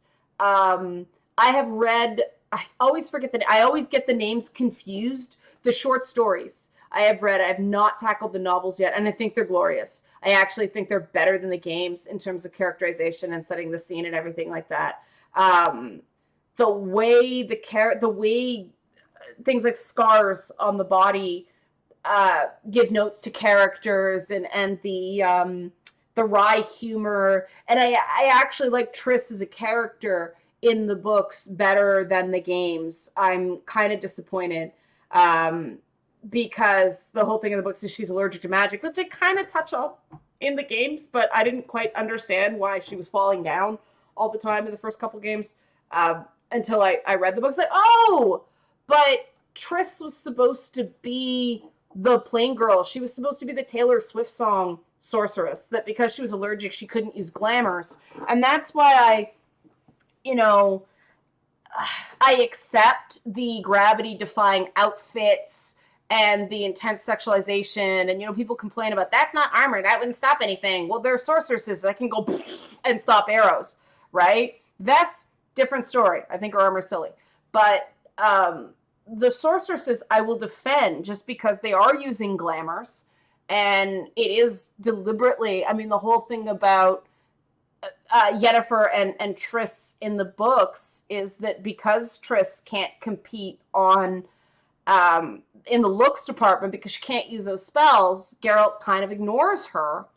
And, that was a bit of a, commentary on life and stuff and from the author. And I think that was cool. And that was a bit that was lost in the games. And the games are the games, the books are the books. They are a continuation of the story, but they can stand as independent things. And I like them both. The Witcher 3, I think is a wonderful game.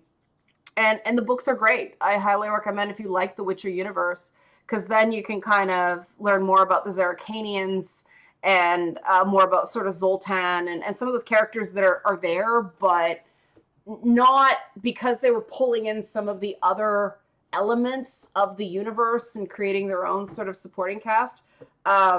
You sort of understand where it all fits. I think it's quite cool.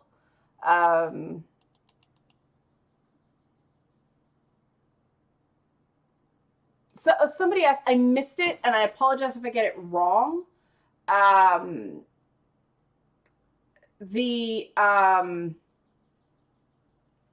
Somebody asked if I was going to do a thing about the number of male characters are killed in games or the disposability of male characters.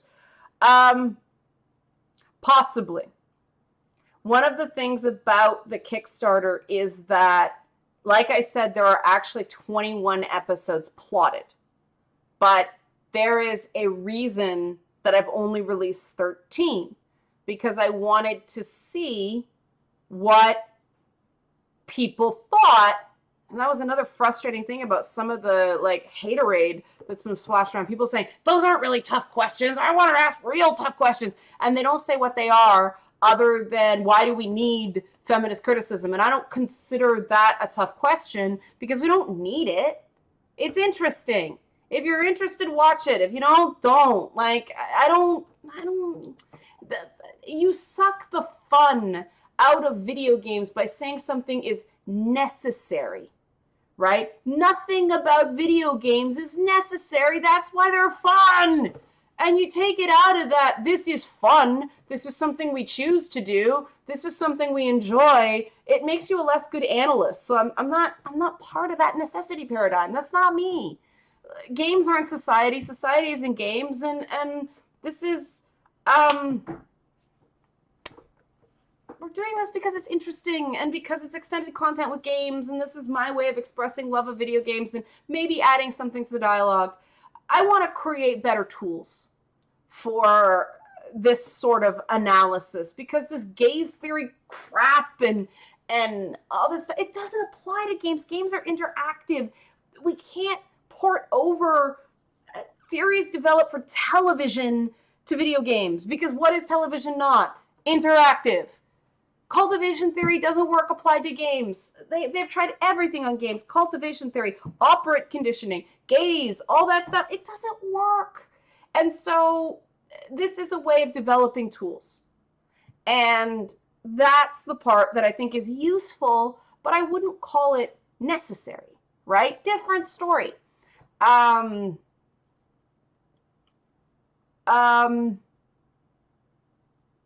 to find... sorry, I'm not dodging questions, guys. I have missed them because there's 104 people watching right now. And so the chat just goes bloop sometimes.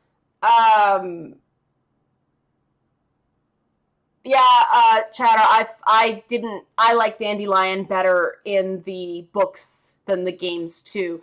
My favorite use of Dandelion was in The Witcher 3. I actually felt in general that, because they changed creative directors in that, I actually felt that the guy who did The Witcher 3 had a better handle on the source material, in that Dandelion actually, made trouble, and those the political things he did. And then that storyline with the woman he fell in love with was actually beautiful. And it takes a lot for me to say that, because the first little bit, I'm like, this guy is so gay for Geralt. This is like Xena and Gabrielle territory. Like, Dandelion is not straight because of the way, because he's the story so far, menus like the Kodak is written by Dandelion. It's always Geralt's the greatest hero ever, and he does all these amazing things, and it was kind of homoerotic. Just saying. But even that aside, the storyline, and I was really worried that they were going to tank it and have him ditch, and I don't want to spoil it, but it's a beautiful storyline, and it's a nice contrast. Like, they put that in, and the thing I liked about The Witcher 3 is there were elements of hope. There were elements that, and I felt like this was more the books, you can't change the world. You can't change these big geopolitical events, but you can be decent to each other. You can choose how you're going to live your own life. And I felt like 3 captured that the most, because Geralt kind of sleptwalked through 2, and then they had those weird things where they cut away to other characters. I don't care about playing as, which king was that? The only king name I remember is Hansel, and I know that's not the only one, and then you're playing as blanking on her name, but I don't want to describe her, so the warrior chick. It's like, this game is called The Witcher. Why am I playing people who aren't The Witcher? This is a weird POV shift. But like I said, they were learning how to make games. Somebody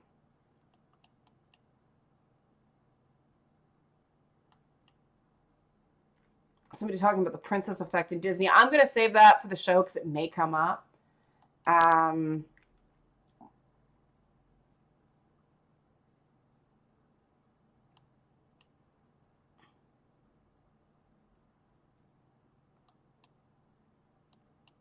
What's going on here? Sorry. Dandelion's Polish name would be translated as Buttercup. Can you imagine the slash if Geralt had been calling his BFF Dandelion Buttercup? Dandelion's a pretty swishy name anyway. Dandelion is, and I'm not saying this to insult him. Obviously not. I don't see a guy being gay as an insult. It's just as valid as heterosexuality or bisexuality, all that stuff.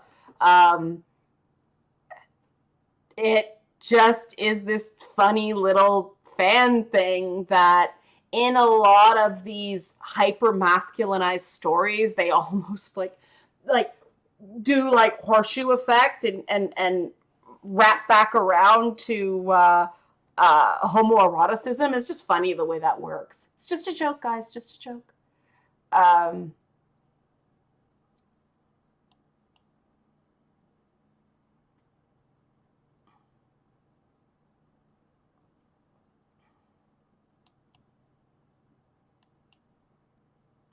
Yeah, one person said, I find it funny how Dragon Age 2 made fun of objectification and now BioWare is all about social justice.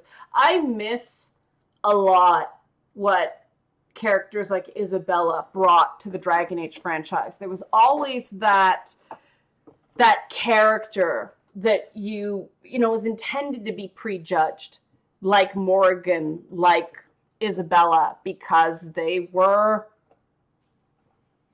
not wearing very much. And, then as you played, they became more and more and more developed characters. And I actually found Morrigan's story more satisfying if you were a guy and stayed friends with her. You didn't sleep with her. You got dialogue options that you don't get otherwise. And I thought that was really cool. And Isabella is just one of the best damn characters in Dragon Age 2. And, Dragon Age 2 is one of those games, everybody dumps on it, but they had a really compacted timeline in that game. And I think what they did with that game was better. Even though it disappointed a lot of people, it was what it was. They told a smaller story because they had less time. And I prefer that than the motion capture travesty that resulted in Andromeda. I mean, there was no excuse for Andromeda. They had a full production cycle for that. But, oh man, like, your people have got to be the strength of your game just because of how people relate to things. You can have the coolest spaceships in the world, but if your people aren't interesting, who cares, right? I mean, that's what good science fiction understands. And because your people are the recognizable gateway into that world. So if your people aren't relatable in some way, you're not going to buy in. And so I think based on the choice they had, going the way they did with Dragon Age 2 was the right call. I mean, you see the narrative jumble that's happened. I mean, the arc that probably was going to be the full Dragon Age 2 ended up halfway through 3, and Inquisition. But the characters in 2 were really, really good. And I thought it was wrong for them to listen to the criticisms about some of the things they were saying about Isabella. But I am going to stop myself now because I realize that this is stepping on the difference between sexist moments in a sexist game episode, and I don't want to give away the farm. If you're watching and you haven't back the Kickstarter, yes.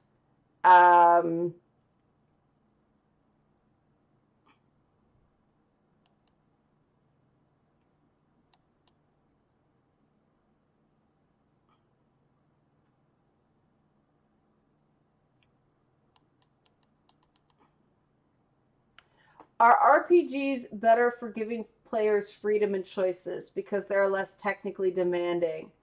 It's easier to write a lot of text without voiceover full. Oh, CRPGs. Sorry, I didn't see the C there. Better choice is a complex thing in games. Game developers right now currently cannot agree on what constitutes a meaningful choice. Are choices to get the best outcome the most meaningful? Are moral choices the most meaningful? And if moral choices are the most meaningful, then is it wrong to reward the player in some way for those moral choices? Because then it's not a moral choice, then it's a, enlightened self-interest choice, essentially. And I personally think it's a distinction without a difference, but there's a lot of hand-wringing in game dev and game design about this. And this is why I find these things so fascinating, is these are design discussions, but they're heavily philosophical as well. And I think that,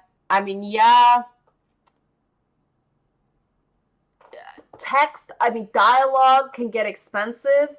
You have to have a very well-oiled machine in your team because all those iterations are really gonna screw with your choice trees.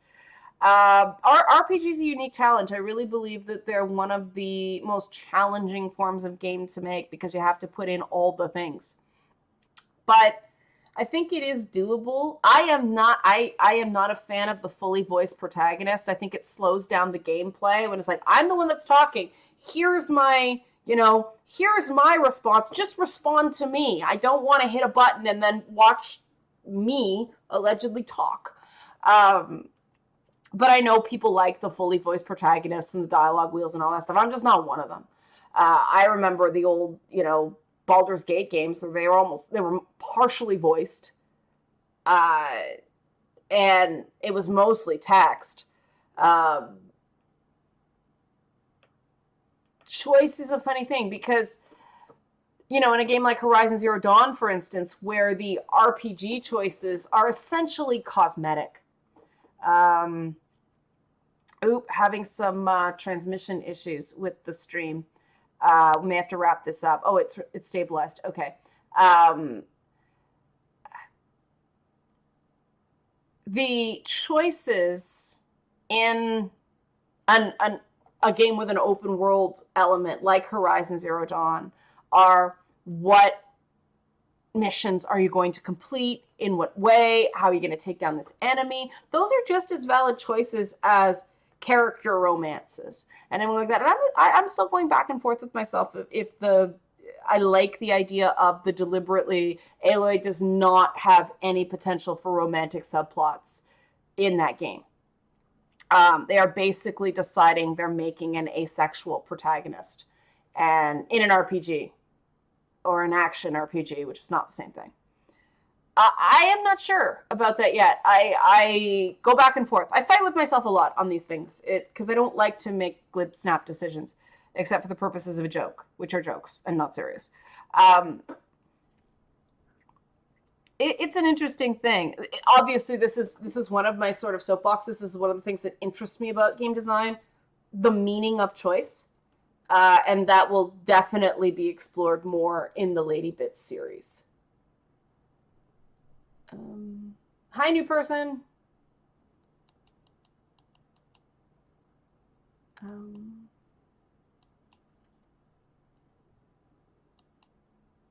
Actually, I put ethics and hammer wielding. Oh, funny, but that upsets people.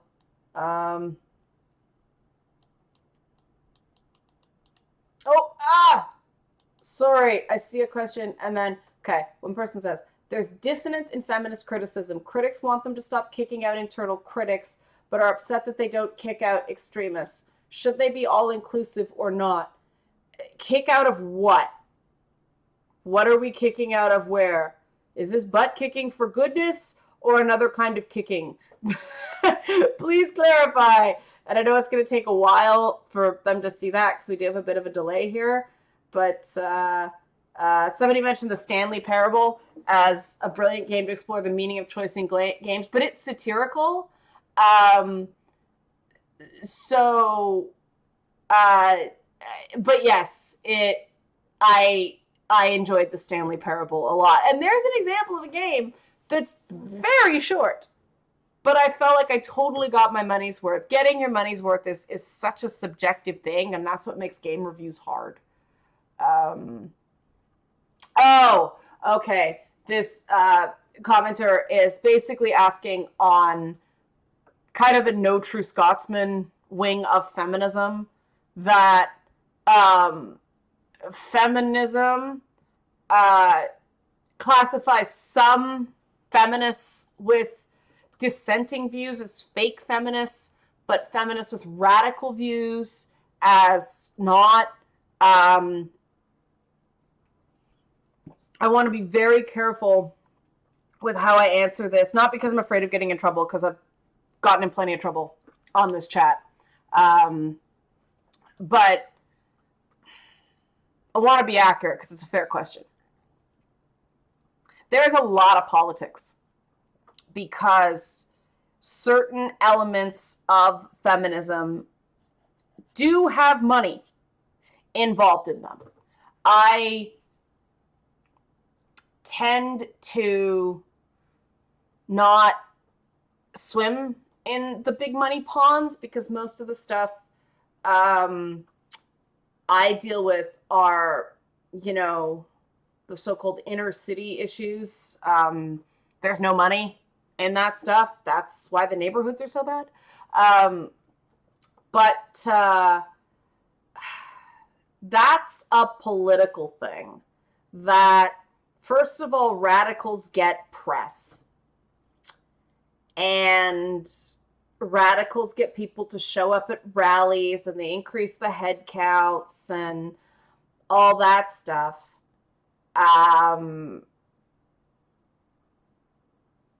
So people shut their mouths on certain things.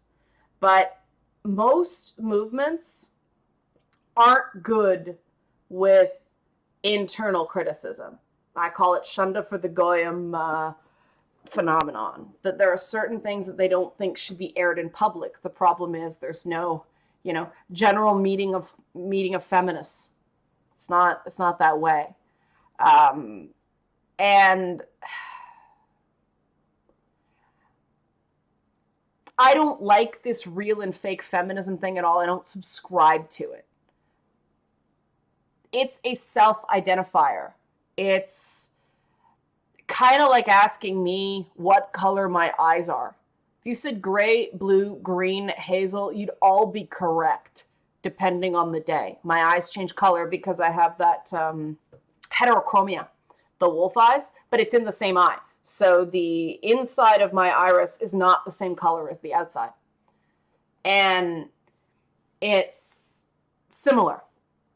in these sorts of very large, very diverse movements. And for me, the elements outside of gaming with feminism that most interest me are stuff going on outside of the West. You know, the stuff going on in India with gang sexual assaults. And I just watched a documentary on the BBC yesterday about menstruation taboos in Nepal, that even though it's illegal in the country villages, there is still this practice where when girls are on their period, they have to go sleep in a shack with the livestock where they could possibly get bitten by snakes and die of exposure and all this crazy stuff because they're on their period. And so they see that as inherently unclean. It's a cleanliness taboo that they're, and they pretty much came to the conclusion that they can't legislate this change. They have to educate change. And I really think that that's, like, I wish some people who are fighting over nonsense in the first world could see things like this and understand you can't legislate change, you have to educate change.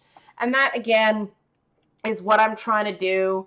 I think that the big mistake that Tropes versus Women made was attempting to come at this thing. Now, it's okay to like these pieces of garbage. You know, that's not what they said, but that's what people heard. It's okay to like games with problematic content, because then they are being the judge and jury of what is problematic. And, you know, I hate that word. And I just think that the cherry picking angered people, but that holier than thou approach really set people off. And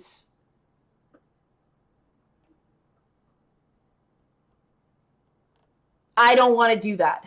And it's almost like people are like, well, this again. I get that the well's poisoned, but, you know, to use that metaphor, if the well's poisoned, do you uproot the whole village and go somewhere else? Do you pretend the well's not poisoned and keep drinking the water anyway? Or do you try to clean that well?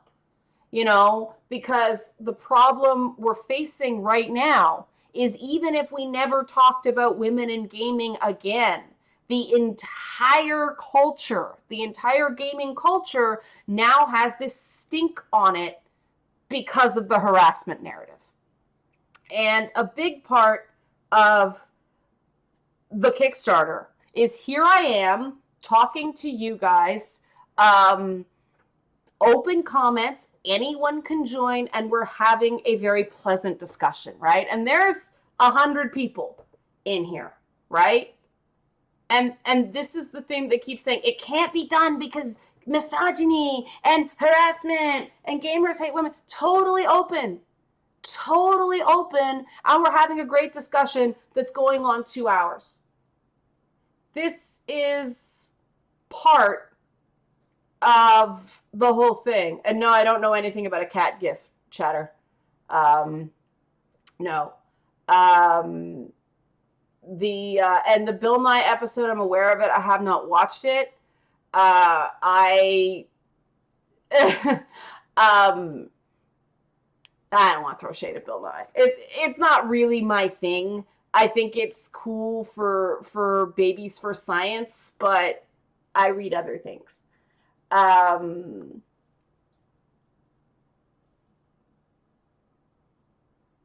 One person said they're amazed the Kickstarter is going well. I think most other people would be way too burned out to be up for another round of feminist games critique. And the thing is, it's not feminist games critique. It's a discussion, right? It's not critique.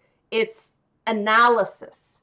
And I think it's different. This isn't going to be the tropes in the work are blah, blah, blah. No. It's not going to be that. It's going to be conversational. It's, you know, like, I tried to make the video bright and funny, and this is the problem. Like, everybody, the minute you want to talk about this, the trope is feminist frequency. Like, this is the irony of the whole thing, right? Like, everybody gets compared to that. And that's There should not be one voice on a topic this big ever. Ever, ever, ever, ever, ever. Not because of any personal issue with feminist frequency, free speech. They have the right to make the content they want to make. I am totally good with that. But I don't want this idea that, not even, all women certainly don't think that way, because not all women subscribe to feminist ideals, and certainly not this like Marxist, anti-consumer,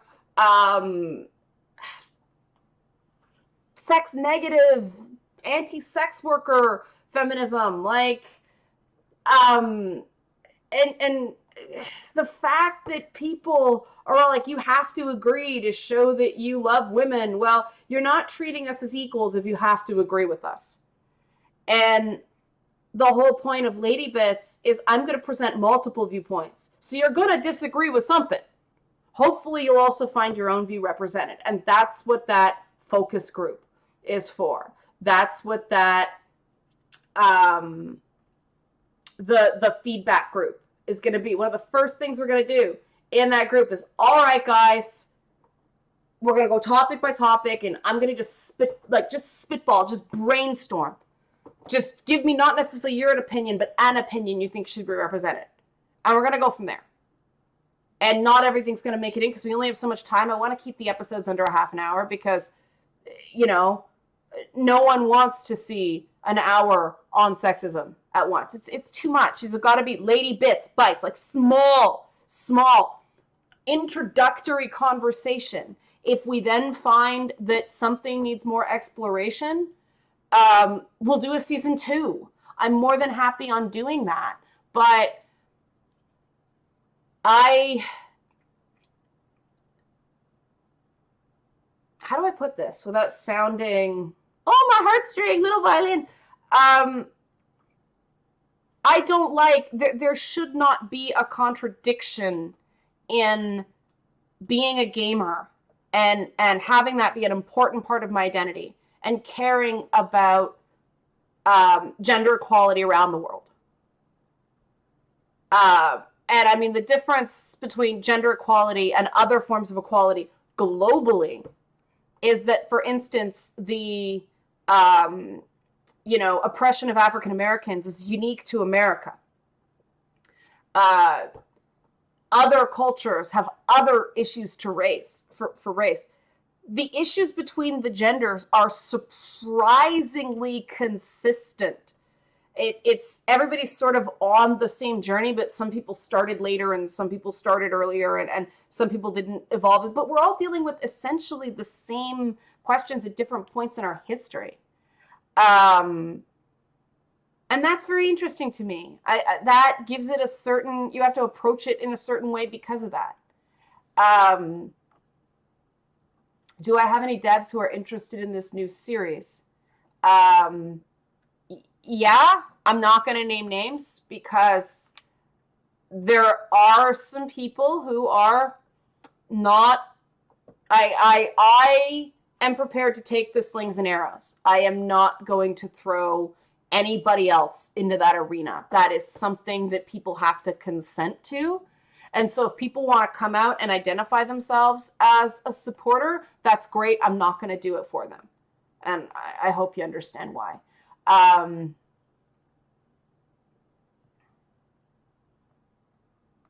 What is this? It says, it's okay that we may disagree with you sometimes because you're not on a crusade to morally police our lives, unlike some other people. Thank you. That's the whole idea. We find the solutions through disagreement, right? I've talked to a lot of gamers over the last 3 years that want more women to play AAA games. And I have had a lot of people express the concern that the current false narrative, and I even hate the term narrative, but everybody uses it, so it's language. It's the same thing, well, you call yourself a feminist, which means you believe this. No, I just don't have a better word for it. Every freaking word is poison. So I'm just going to pick the poison that most people outside of gaming as well as within gaming understand. Because I used to say, I did gender studies, and people didn't understand that. And then it was women's studies, and people were like, why aren't there men's studies? And it just, there's no term that doesn't work. Yeah, so I appreciate that some people are getting it, but people are afraid that it's artificially driving women away from the hobby, and I think that's a valid concern, and I think that's why we do need to continue to talk to this. We can't let tropes versus women being the last word on this. It doesn't matter how good it was. Like, oh, Betty Friedan wrote The Feminine Mystique and stopped. No! Like, this is an ongoing thing where just, like, yeah. Who do you think would crack and answer a hard question first under pressure? Anita or Kellyanne Conway? Oh, Kellyanne Conway answers hard questions, just not always factually.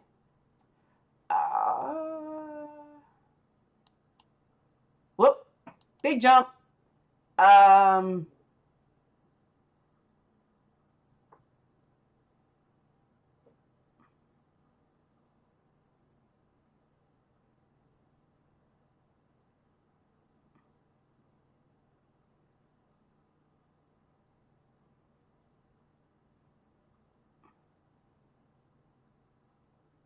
Well, that's an interesting. I haven't listened to Warren Farrell, but this chatter says he says one of the problems for men and women is that we are transitioning from role mates to soulmates. That's very interesting because it's true that the role of relationships, especially among the wealthy, has changed dramatically. Because women can own property, and because parentage is, we have paternity tests and all that stuff. We don't have to regulate female sexuality to make sure a man's kids are his for purposes of inheritance and family line and all that stuff. Yeah, that's an interesting way of putting it. I like that. We're gonna have to start wrapping soon-ish, guys. I gotta go do other things today, so I'll take a few more questions. How do we get to the point where people don't feel like they can defend their work against Anita because of fear of backlash? Well, with more opinions. I mean, that's what I almost made an assumption about Anita Sarkeesian's motivations, and it was a positive one. I was going to say I don't think that she ever intended that when she started this. I think that things got really loud and really heated, and the perception is that you can't talk about these things no matter what you do. I mean, don't forget, game developers are usually nerds as well, with all the same bad experiences with bullying and being picked on and not being able to feel heard as a kid, as the rest of us. And so there's a lot of defeatism in nerd things, in comic books, in video games. A lot of it's never going to work. And developers are dealing with trying to make the impossible possible every day from the purpose of coding and everything like that. I mean, innovation's so important. And part of it is that developers can't talk about anything nowadays that marketing doesn't okay. And marketing does not want to weigh into this. But also it does get heated very, very quickly. And on the one, I don't think the gaming community has gotten enough credit for the willingness to take on these subjects. Like, yes, we do get people in with ideologies on both sides, ranting and raving, and there hasn't been sufficient leadership going, take it down a notch and stop proselytizing. Thanks. But I think that this is much better than the relative silence we see in other places where people are saying the right things, but then they go off into their corners where they think it's private, and then we get things like the Sony hack leak, right? We see what they really think about people, and it isn't very nice.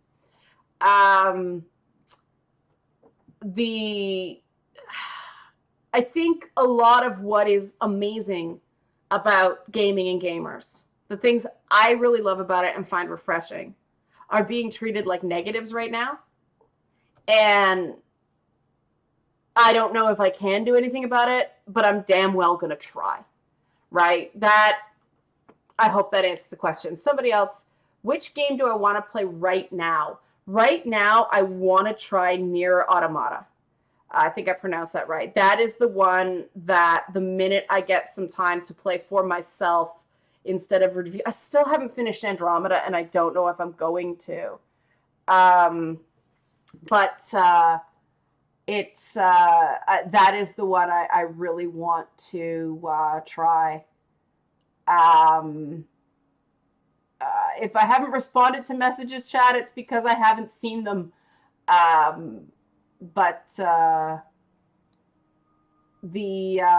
Yes, I'll take one more question, and then I'm gonna wrap. So I'll wait for the next question to come in.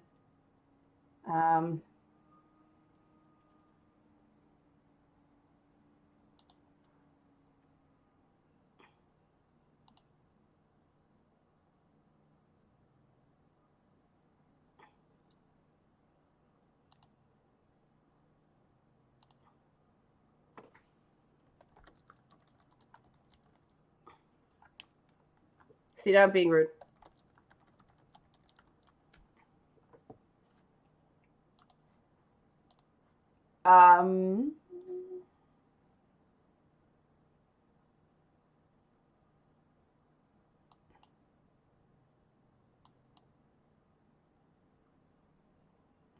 What do I think about? Okay, this is the last question. I gotta go after this. I gotta go to do another thing. What do I think about the Nier dev just saying, I like pretty girls. Should that not be valid for all games? Well, nothing's valid for all games. It's totally valid to say I like pretty girls. I like pretty girls. I like pretty girls. They smell good, and they're nice to look at. I like pretty guys. I like pretty girls. Denying the human interest in beauty and the sublime is foolish. I'm too much of an artist to go on about that. The question is, what is beautiful? I think our definition of that is far, far, far too narrow. So saying, I like pretty girls, awesome. What do you mean by that? Is your beauty standard actually healthy, or are we promoting the standard of beauty that is like actually of unhealthy body weight and no one really likes? They just go along with it for the sake of getting along, not rocking the boat, right? So that's answered. One quick, will the series touch on the significance of the silent protagonist in games? Yes, it will. That's in the female playable character episode. That is all that. So thank you guys.